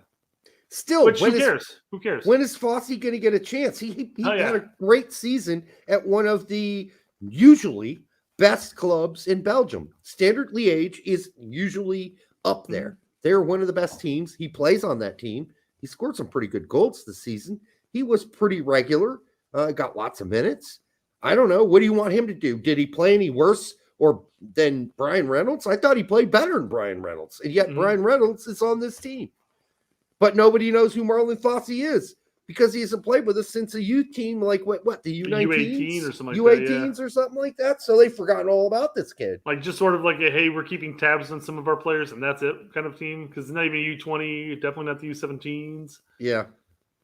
I don't know. Yeah. I mean, Chris Gary does bring up a good point. We also have Sands, who could also play in the center back role. He's not gonna though. As under Berhalter, we got Berhalter puppeteer. Yeah, I don't think that's gonna happen here. You never know. He'll be lucky to play. Actually, to be honest with you, I think we all know if we move to the midfield that the midfield's pretty much going to be Aiden Morris as the holding mid, along with Mihailovic playing maybe the CAM role, and the other midfielder being, I don't know, Christian Roldan wouldn't shock me, but Alan Sonora being the other guy. It could be Sands. It could be. But I can tell you, Christian Roldan shouldn't be on this team at this point. Sonora would be more of an offensive-minded midfielder, would he not? Kind of. But he's a guy that doesn't play for his club team. So I've not been that incredibly impressed with Alan Sonora. If I had to pick my three, what I think is going to happen, I wouldn't be surprised if it's more Sands than Georgie. No, I think Georgie's playing. That's what I'm saying. Those are my three. I'm assuming this is what BJ will do. So he'll throw in Morris and Sands as the double pivot, and then have Mihailovic up top. Not top, but that's very reasonable. That's because I don't know if he's going to put Busio over. Busio shouldn't be on this fucking team, dude. What is he doing here? He couldn't. What are we doing? He couldn't play. He barely played. He couldn't start on one of the worst Serie B teams in Italy for half the season. They were one of the worst teams. Okay, they made a run at the end, but it wasn't because of him. It was because of guys like Tessman That's why they bumped up and made that move into the playoffs, the promotion playoffs. And what Busio rode pine. That's what he did most of the season. And he came in and got 15 minutes here and 10 minutes there and 8 minutes there. Fuck this shit. This guy, I thought people had to earn their way onto this team. If anything, Busio shown no heart, no desire, no ability to adapt. He's the same fucking player he was at the age of 18, 17. He has learned nothing, developed no new skills, developed no insight into the game. He might as well be a brick, because that's about how much he's developed and learned since he was a youngster. Nothing. Absolutely nothing. He's lucky he's still on Venezia and then probably going to come back to MLS and ride pine. That's where he's going to go. Yeah. He's not a good player. And I'm sorry for any Busio lovers out there, but I don't know are there any of them left? Are there any of them left? Jose is Busio for life. Ooh. You're going to have a boring life, brother. This is kind of like Hoppy. No, hold on. Don't compare that to my Hoppy thing. That's almost like that's a personal thing, right? I have connections with the Hoppy crew and the family. So that's why. Unless you know Busio personally, do you know him personally? And if you do, I understand it. But my problem, and that's why I don't talk about Hoppy on here much, because it hurts. Okay? It hurts personally. All right. I love that whole family and crew. And I love Matt too. Unfortunately, it's just not working out for him right now. And which I have said here. I have been critical of Matt here. I have said he needs to find a good place to play and that he needs to look at what he's doing wrong, because something he's doing is not going right. I mean, how many teams do you need to go on and have it go south and not look yourself in the mirror and go, what's wrong? And then he started a foundation, and I'm happy that he has a foundation. That's great. But I don't know. Maybe there's something else he needs to focus on here to turn this around for Matthew Hoppy. All right. Mike H says Derek gets his kush from Hoppy. I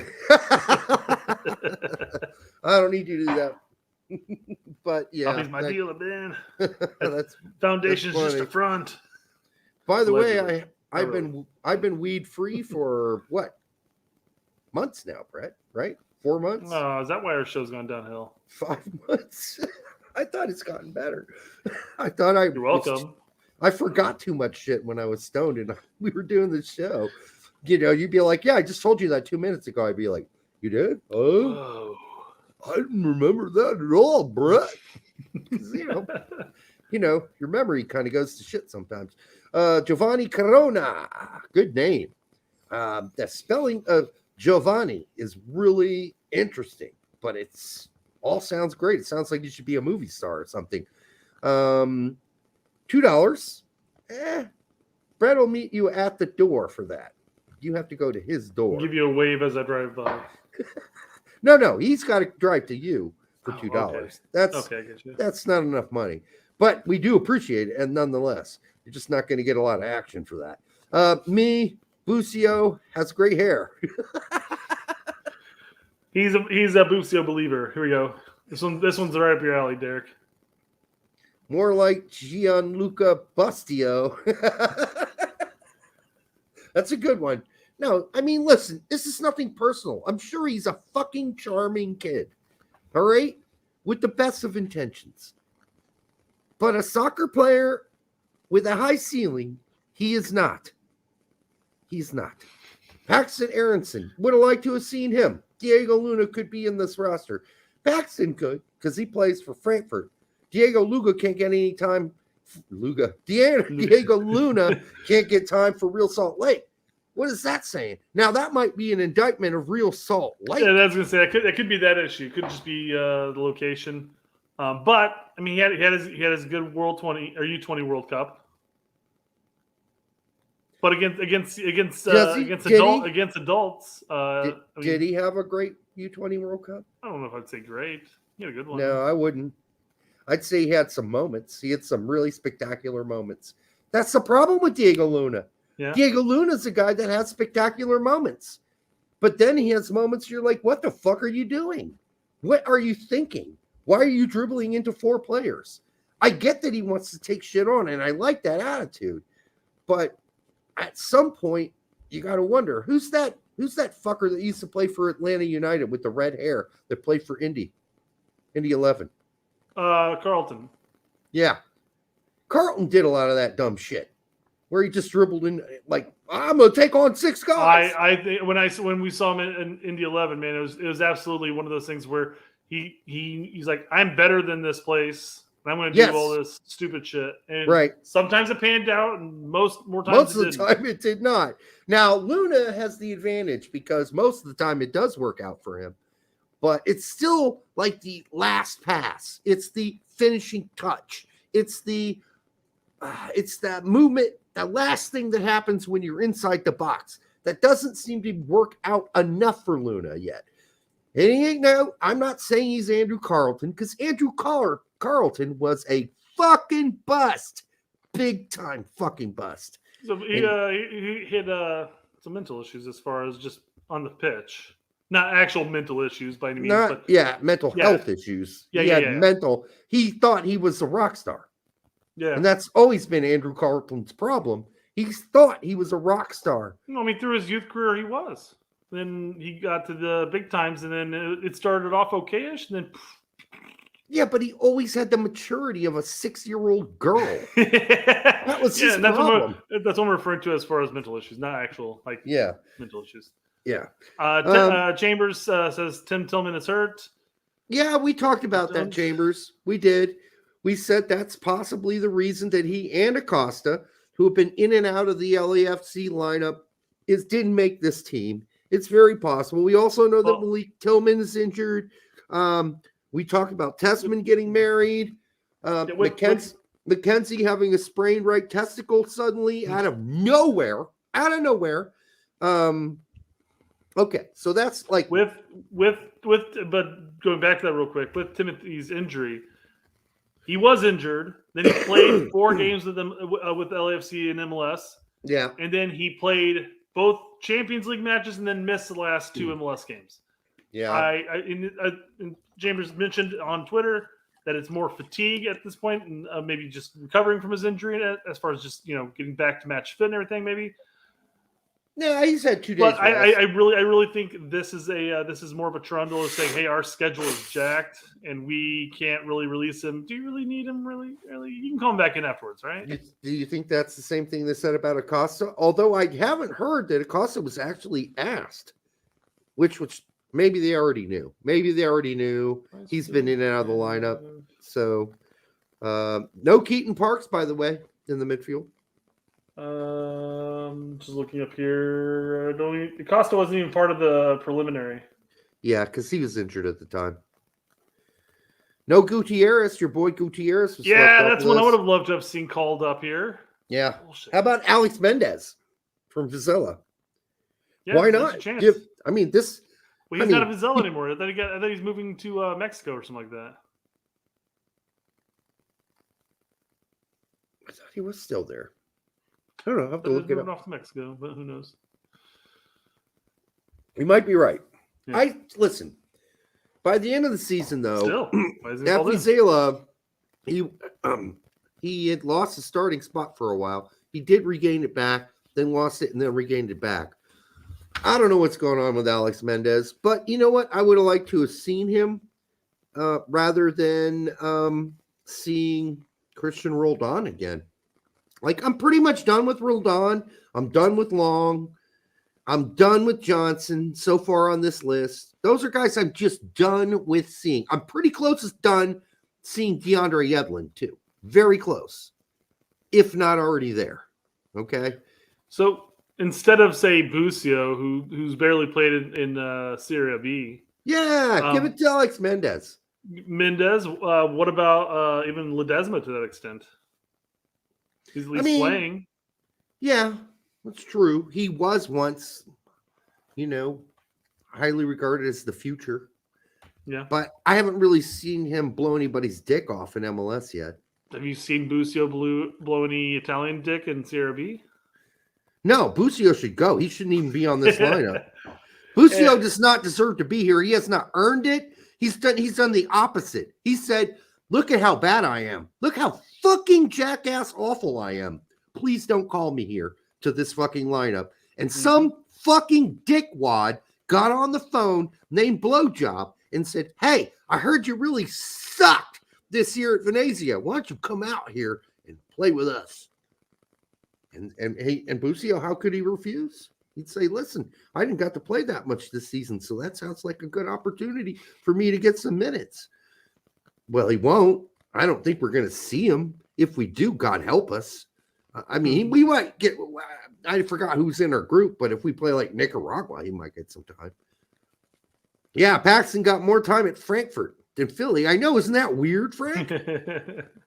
You're getting really close to just Brett driving straight to your door with a can of lube.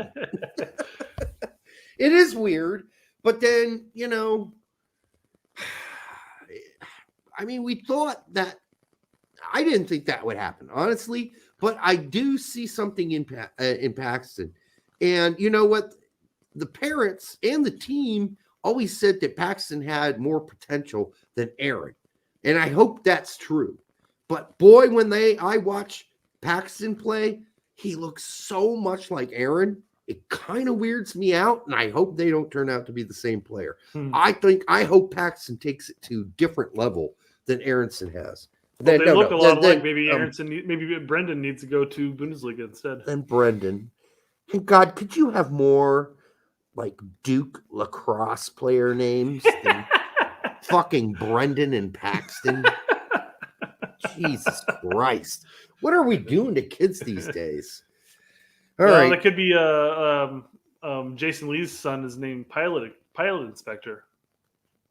I like that. I like that better than Paxton. I'd take Paxton over Pilot Inspector. Inspector is spelled with a K, by the way. That's weird.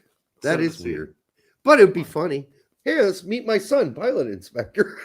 I guess Pilot on its own right could work. Pilot would be fine. Remove Inspector. Although when you go to France, they'll call you Pilot. Pilot? Mint on Pilot?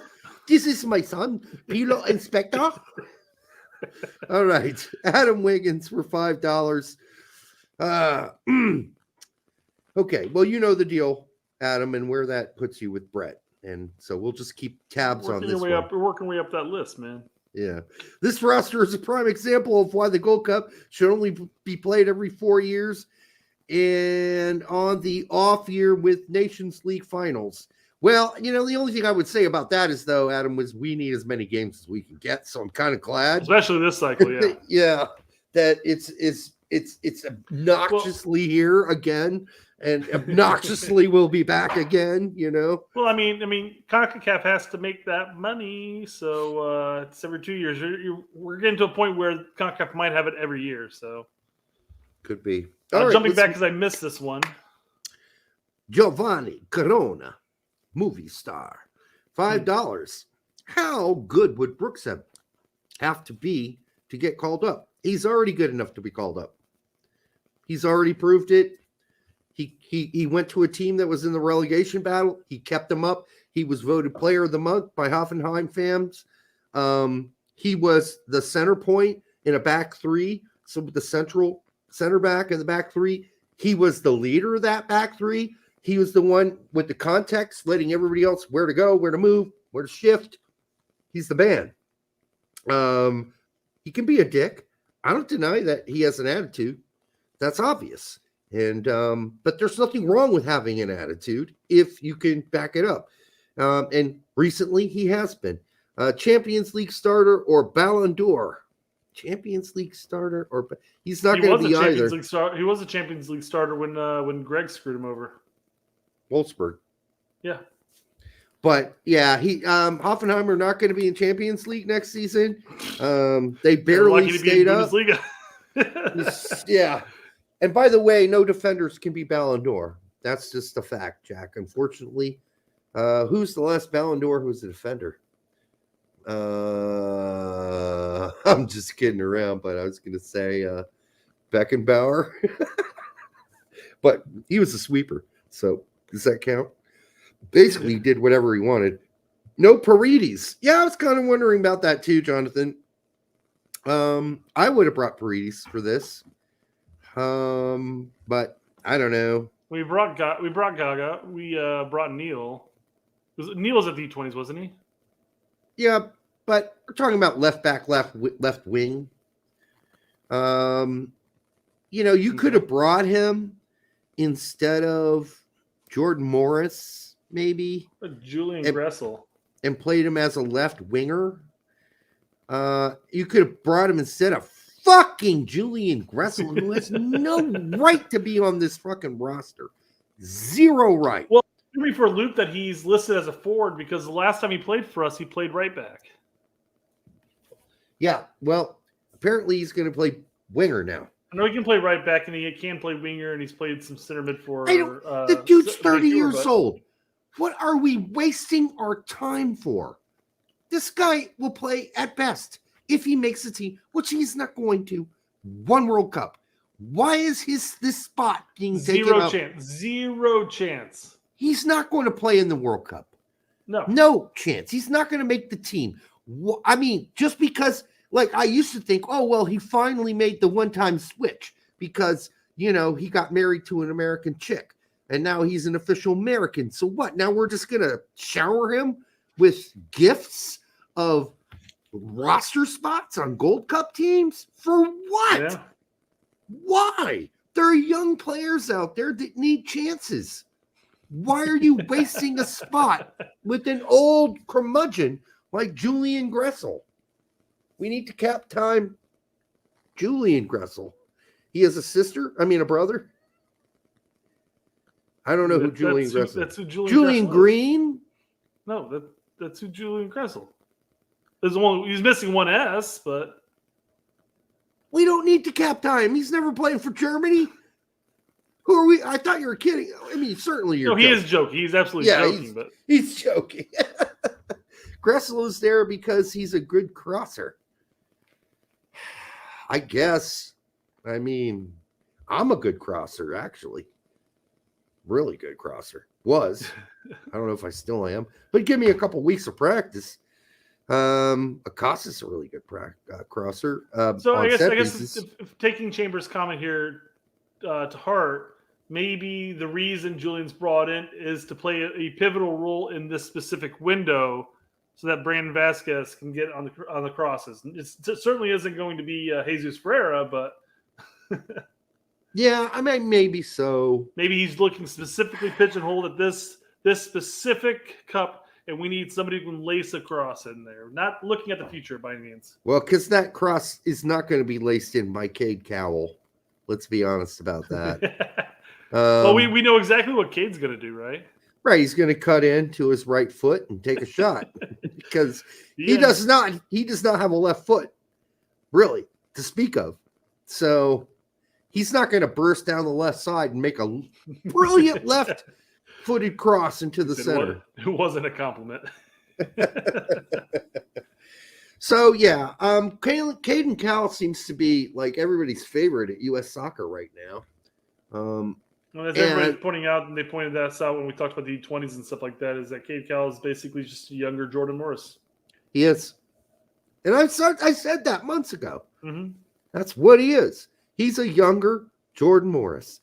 Hopefully he eclipses what Jordan Morris could accomplish without getting all the fucking injuries that Jordan Morris got saddled with. Because actually, I think that really hindered Jordan Morris's career, that he lost basically 2 years of his career. 2 years. Yeah, he lost both knees too, though. So yeah, and so he's not as quick anymore. He seems to have picked up his speed a bit, but not quick anymore. Like quick as in making cuts. Like if you fucked up knees, that doesn't ever fix itself. That doesn't really ever fix. There's also the mental gymnastics you got to play. Oh God, you're like, when's the next move I make where this shit pops again? You got to make that cut, and you're like, oh, I better round this cut instead. It's not cut the way I want to cut that. Yeah, but I don't have any problem with Cade Cowell being on this lineup. I guess I don't really. No, Cade Clark. I'm fine with that, quite frankly. Kate Clark is in the somewhere in a dungeon in Leipzig.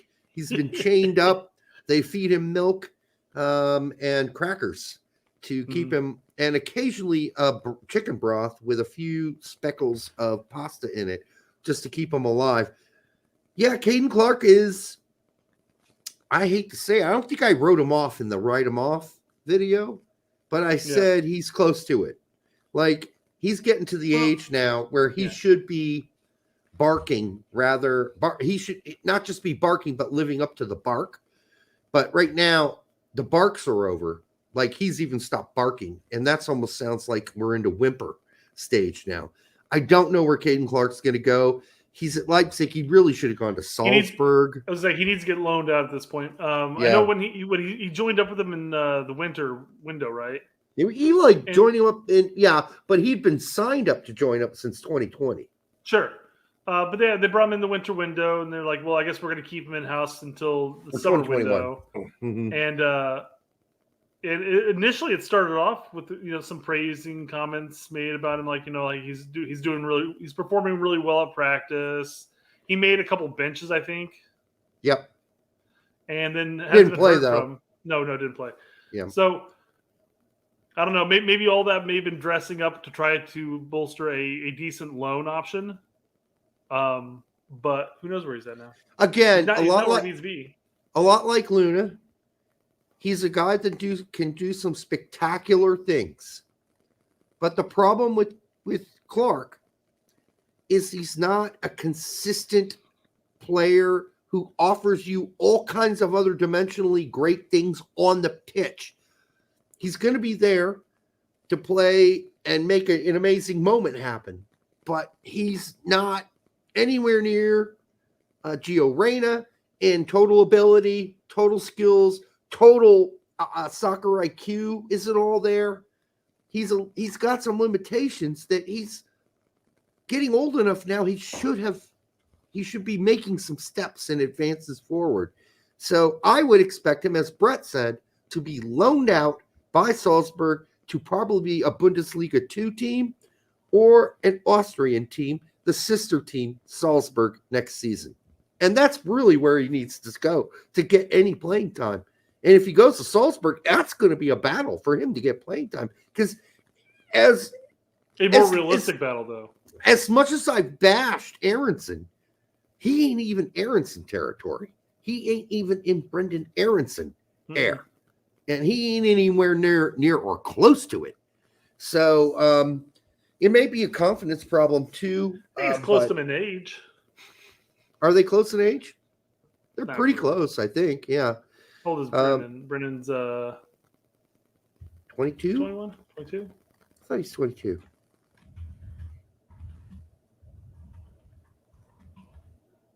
I can't spell for shit right now. 22. How old is Caden Clark? 19, 20, 19, 20. I thought he's 21. He would have been qualified for the World Cup. He's 20 years old. Because he partook during the U20, U23s. So I guess, and he wasn't brought in for the U20s, but I thought he was always U20 bound. Except for he wasn't U20 bound. And no one's talking about having him on the Olympic team like they did 2 years ago. I don't know if anybody's really talking about the Olympic team at all right now. Yeah, there's some discussion already. Who's going to make that team? But it ain't going to be Caden Clark. Well, it's not going to be anybody we're expecting outside of maybe just the U20s a year later. I guess we'll see. Maybe a couple of extra MLS players that are age, because it certainly isn't going to be any of the starters in Europe or consistent performers in Europe. Yeah. Well, let's move on to Jesus Ferreira, because a lot of people were like, why is he on here? And I get the question. I understand the question, but the answer is simple. He's the fucking leading scorer in MLS. Like, how do you avoid that if you're the coach? Like, how do you just say, well, yeah, fuck that? Well, no, you also have to take into consideration who we're playing for the most part. That's true. This is prime Jesus territory.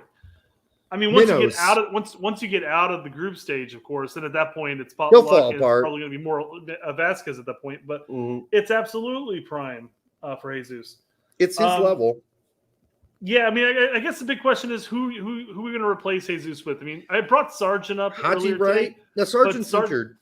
Sargent's injured, but I couldn't find anything about that. Why was he on the preliminary roster again? I don't know. I don't know. His stupid ass preliminary roster was just dumb. I just dumb. I think this whole he's injured thing is like, yeah, we didn't call him up, so we're just gonna say he's injured. Yeah. Because we've heard that story before. Happened to Brooks, happened to Reyna, happened recently with McKenzie. Like these mystery injury things that come up. Haji Wright, though, I guess the other one people are complaining about. Why didn't he get a look? I mean, you're already bringing in Vasquez, right? So they're similar players, but isn't Haji Wright better than Vasquez? Because Vasquez has had a shitty. Vasquez guy is. Vasquez has had a shitty start to the season. Fuck you, Brett. He's picked Everybody it up knows who I'm talking about. He's picked it up just recently, so he's getting on fire. Okay, well, that's fine. I'm fine with Zendejas. I mean, what am I going to say? We've said enough about Jordan Morris. But, I mean, of all the guys on this, I don't know, who else were we missing? Who could have been here? That's all the people I wrote down. Reggie Cannon instead of Yedlin, maybe? Fuck that, no. P-Fock? Yeah, P-Fock, yeah. I didn't even think he's not in the preliminary, though, so it doesn't matter. Yeah, because he started like a fucking ball of fire and then totally fizzled out by the end of the season. How about Bobby Wood? I mean, honestly, for a second, you think about it, would I rather have Bobby Wood playing than fucking Jesus Ferreira? I gotta say I would. I really would.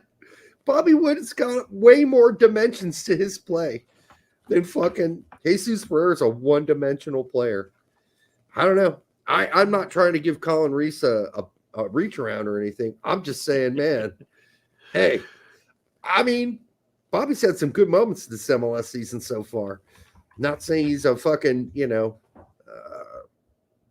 a wrecker, but I'm just not. I mean, Jesus is doing Jesus things, so you can't deny.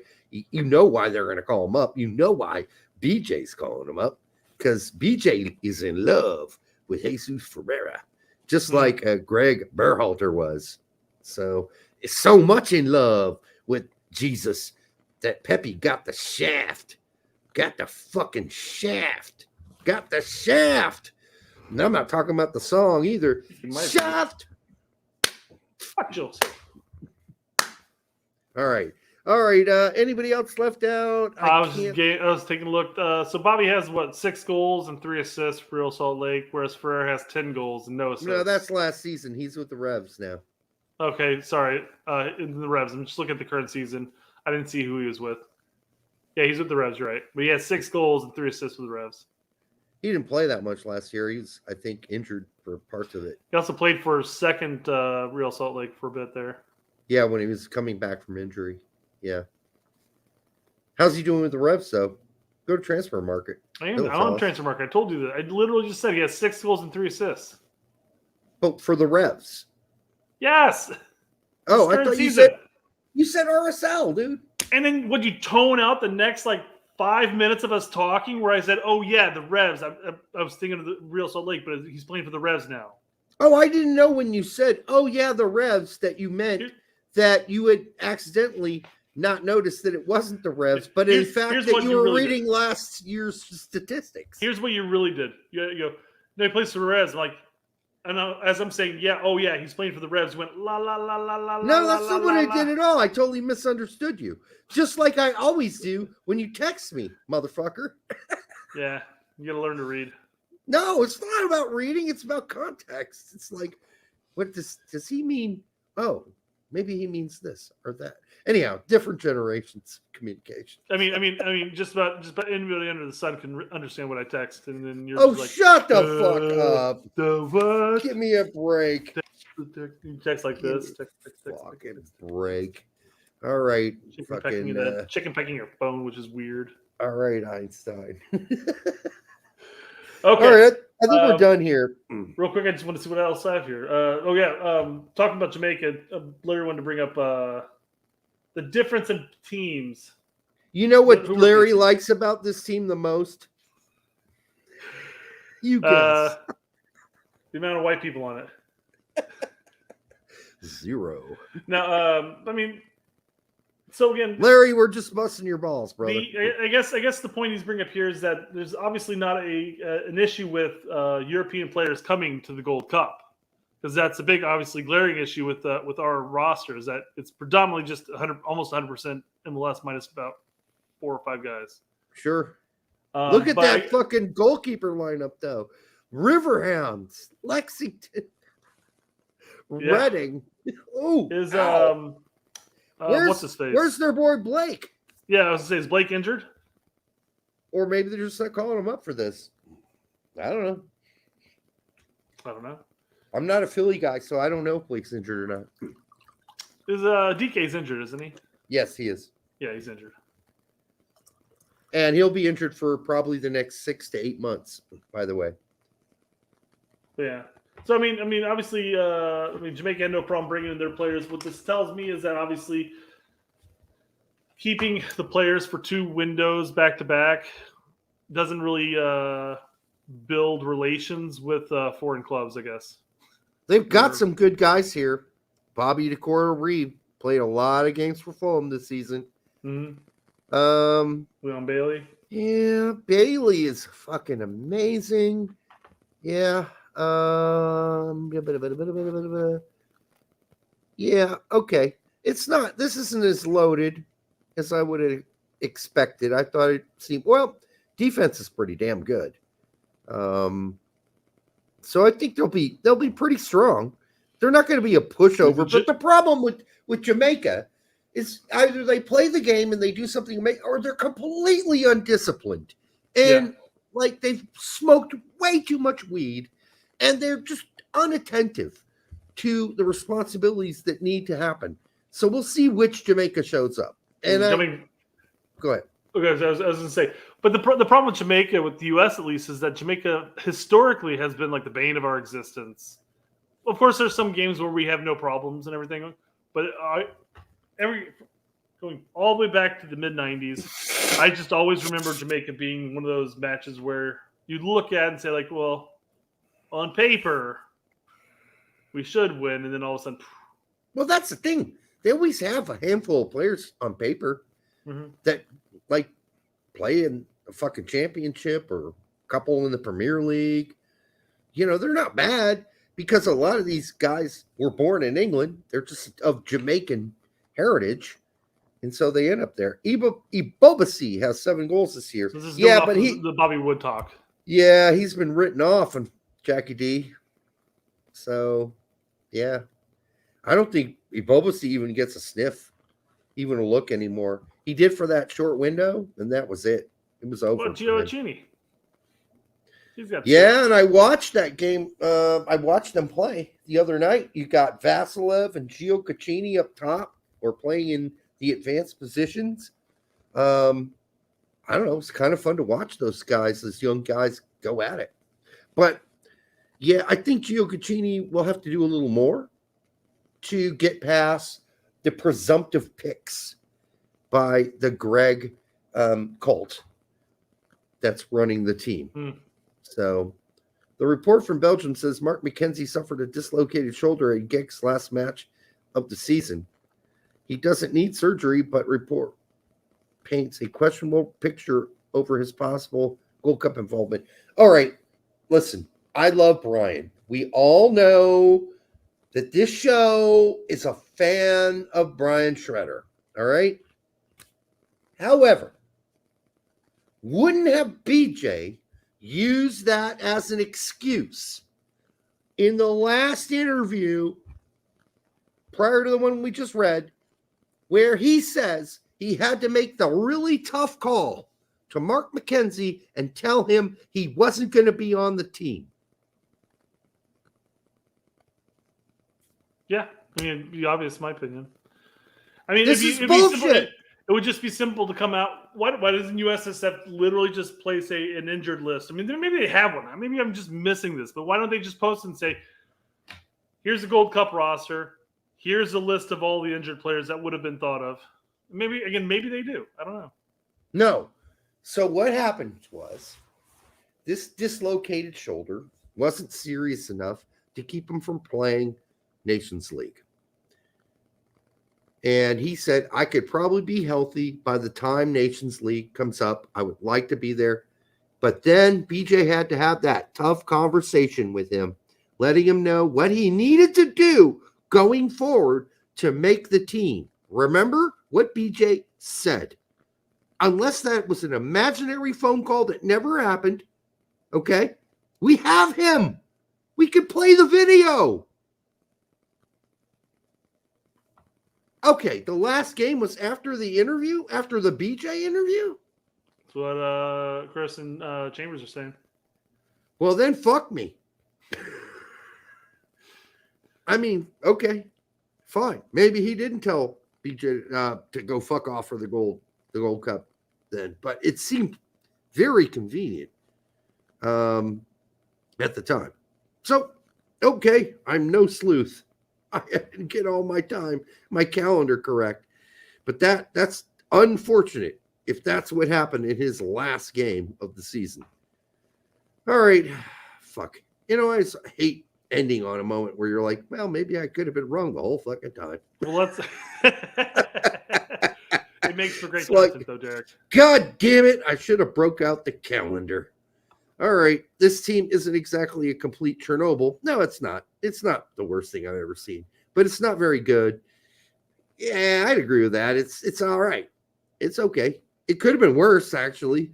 Until we get a permanent manager, I'm not getting worked up over Brooks. That's true. I mean, I just get worked up about the language more than anything. Listen, if they would have just told me Brooks ain't making the team and they made it no fucking bullshit story up to cover it up, I'd be like, I don't care. Fuck it. We already knew Brooks is blacklisted. So Long over McKenzie is asinine. But then, Chris, we just heard about this mysterious dislocated shoulder. I'd say just pop that fucking shit back in and go play. But that's me. Roldan doesn't deserve it. Agreed. Bucio and Gressel, what the fuck? Totally accurate. Then there's Ferreira. I'm going to vomit. Yeah, grab a bucket, buddy. Again, I understand. Ferreira's what, 21? He's scoring in MLS. He has history with U.S. men's national team. There's no chance he was not going to be brought in. That was an obvious. Yeah, no. I think with the injuries of Sargent, and then who knows with Haji at this point. I don't know. How did Sargent injure himself? I was looking for that information. You're the one who brought it up. I thought you knew. No, I just read it somewhere. I couldn't find it, but again, I did a quick. So we're just saying that Sargent got his ass fucked. Is that what we're saying? Probably. It wouldn't surprise me. Yeah, Emmett Smith played with a dislocated shoulder. Just saying. Dislocated shoulder, broken ankles. Dude, I've had a dislocated shoulder. I mean, I don't know if it's like he's got like the worst dislocated shoulder ever in the history of dislocated shoulders, but honestly, I was back from a dislocated shoulder in a week. A week. I mean, granted, there's some shit you got to pop back. Everything's got to fit right again, but it wasn't the end of the world. So maybe he has a really, really, really, really, really, really, really bad dislocated shoulder. Pete Moore says Sargent stayed out in the sun for a bit too long. Yeah. All that sun in England. Okay, that's fine.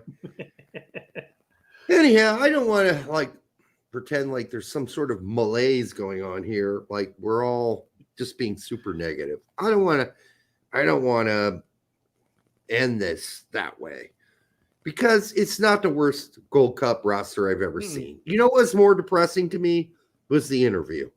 The interview was more angst creating that. It was more frustrating. It was more irritating than reading the roster. The roster's just like, yeah, whatever. You kind of like that's all right. It's okay. There's I some just I players think I wouldn't for me, have brought. for But me, having read the roster, it was just the whole ride to get to that roster, where you were thinking, well, they're going to be doing this for continuity, so they're bringing the whole thing. Actually, they even talk about the fact that they're bringing in 5 players from the Nations League, and he's like, well, we thought it'd be great. It's best to have some form of continuity within the teams. I'm like, you're talking about 5 players that probably aren't going to play in Nations League. What continuity are we talking about here? yeah, I don't know. yeah, that interview aggravated me more than anything else. More than anything else. So I don't Well, want. and if you recall, before the preliminary roster even came out, we talked about how most likely the Nations League and Gold Cup were going to be 2 separate teams anyway. So might as well get used to that idea. And then it was brought to our attention that Hudson said the fact that it was going to be more or less the same team. He did, but then he was banished and he got a new job.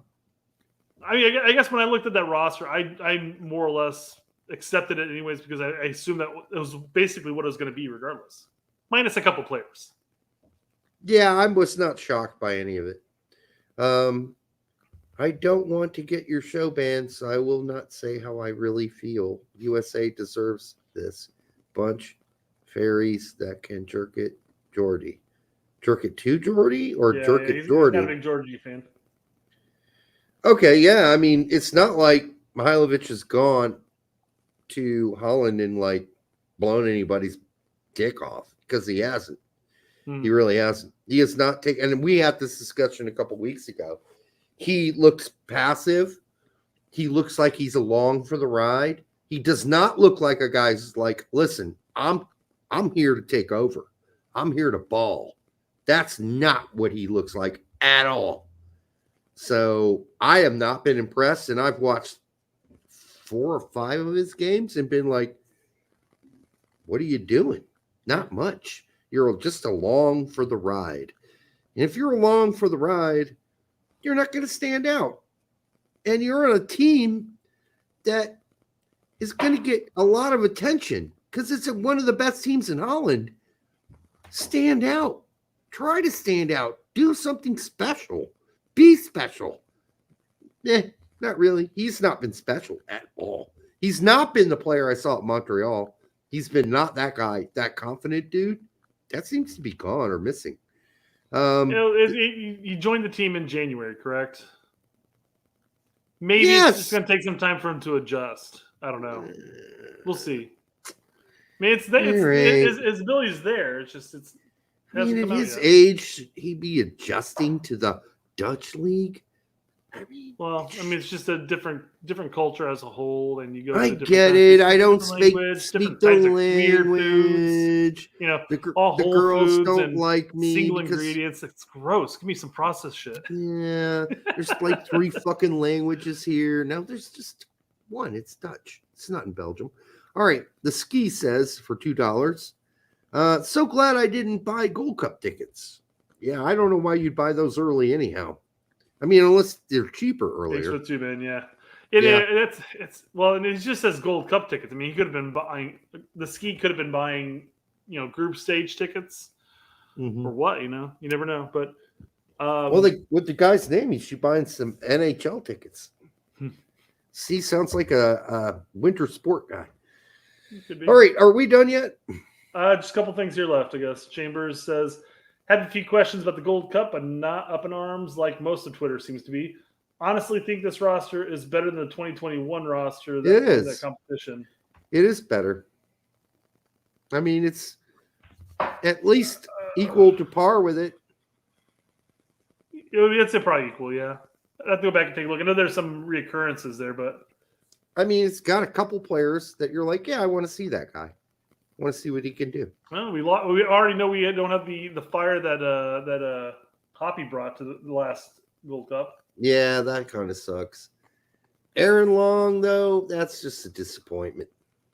I'm sorry. I can't get over that. And it's just getting annoying at this point. We can dream. I can dream about you. Yeah, right. Dream on, folks. All right. I think we're done for the night. There's like 2 things here. Just finish them off.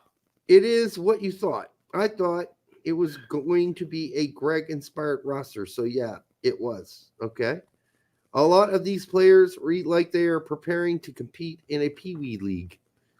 Yeah, that's probably a little negative. I don't know. It, like I said, I looked at the roster. I wasn't surprised.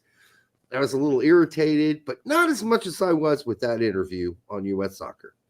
That was much more irritating to me, just because it's so fake and so inauthentic. I feel bad now that we didn't actually go over the entire article. I feel like I've cheated out the rest of the listeners, the 100 and some odd people on here.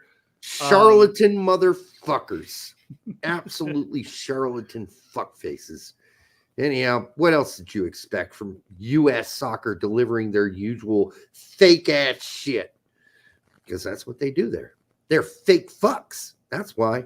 They wouldn't know how to be real. If you said, hey, man, just relax and be yourself, they'd be like, I don't know how to do that. What do you mean be myself? This is who I am. I'm a fucking robot, dude. Like, I do what I'm told. Oh, man. You're living in a world of dogma, bitch. You got to loosen up. You got to use that dildo on that twat. Loosen that shit up. Because, baby, nobody wants to go near you. No one wants to hear from you. That's where we are with US Soccer. Nobody wants to hear from those fucking idiots. And when they do, and you read that interview, you're like, what a bunch of fucking clowns.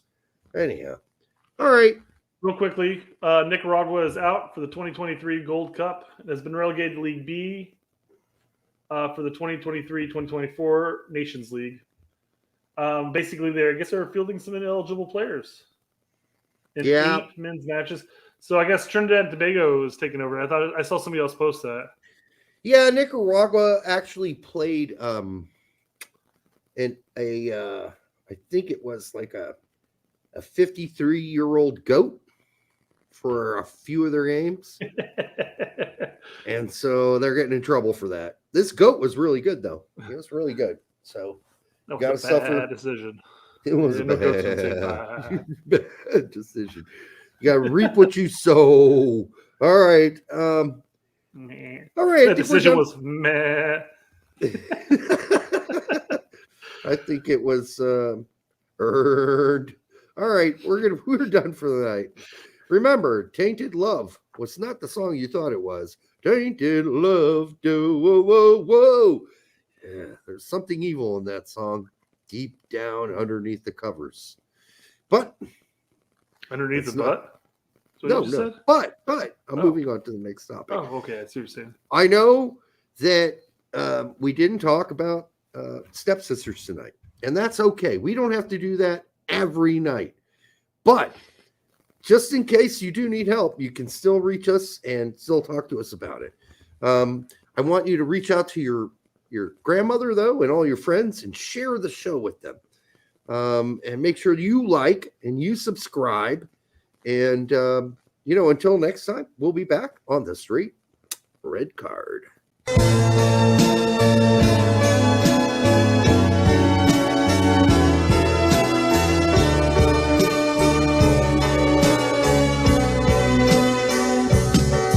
She's a trap, she's an unsung novel, turn a lap and get your whole world dazzled on a line, or a phone call with or without wine.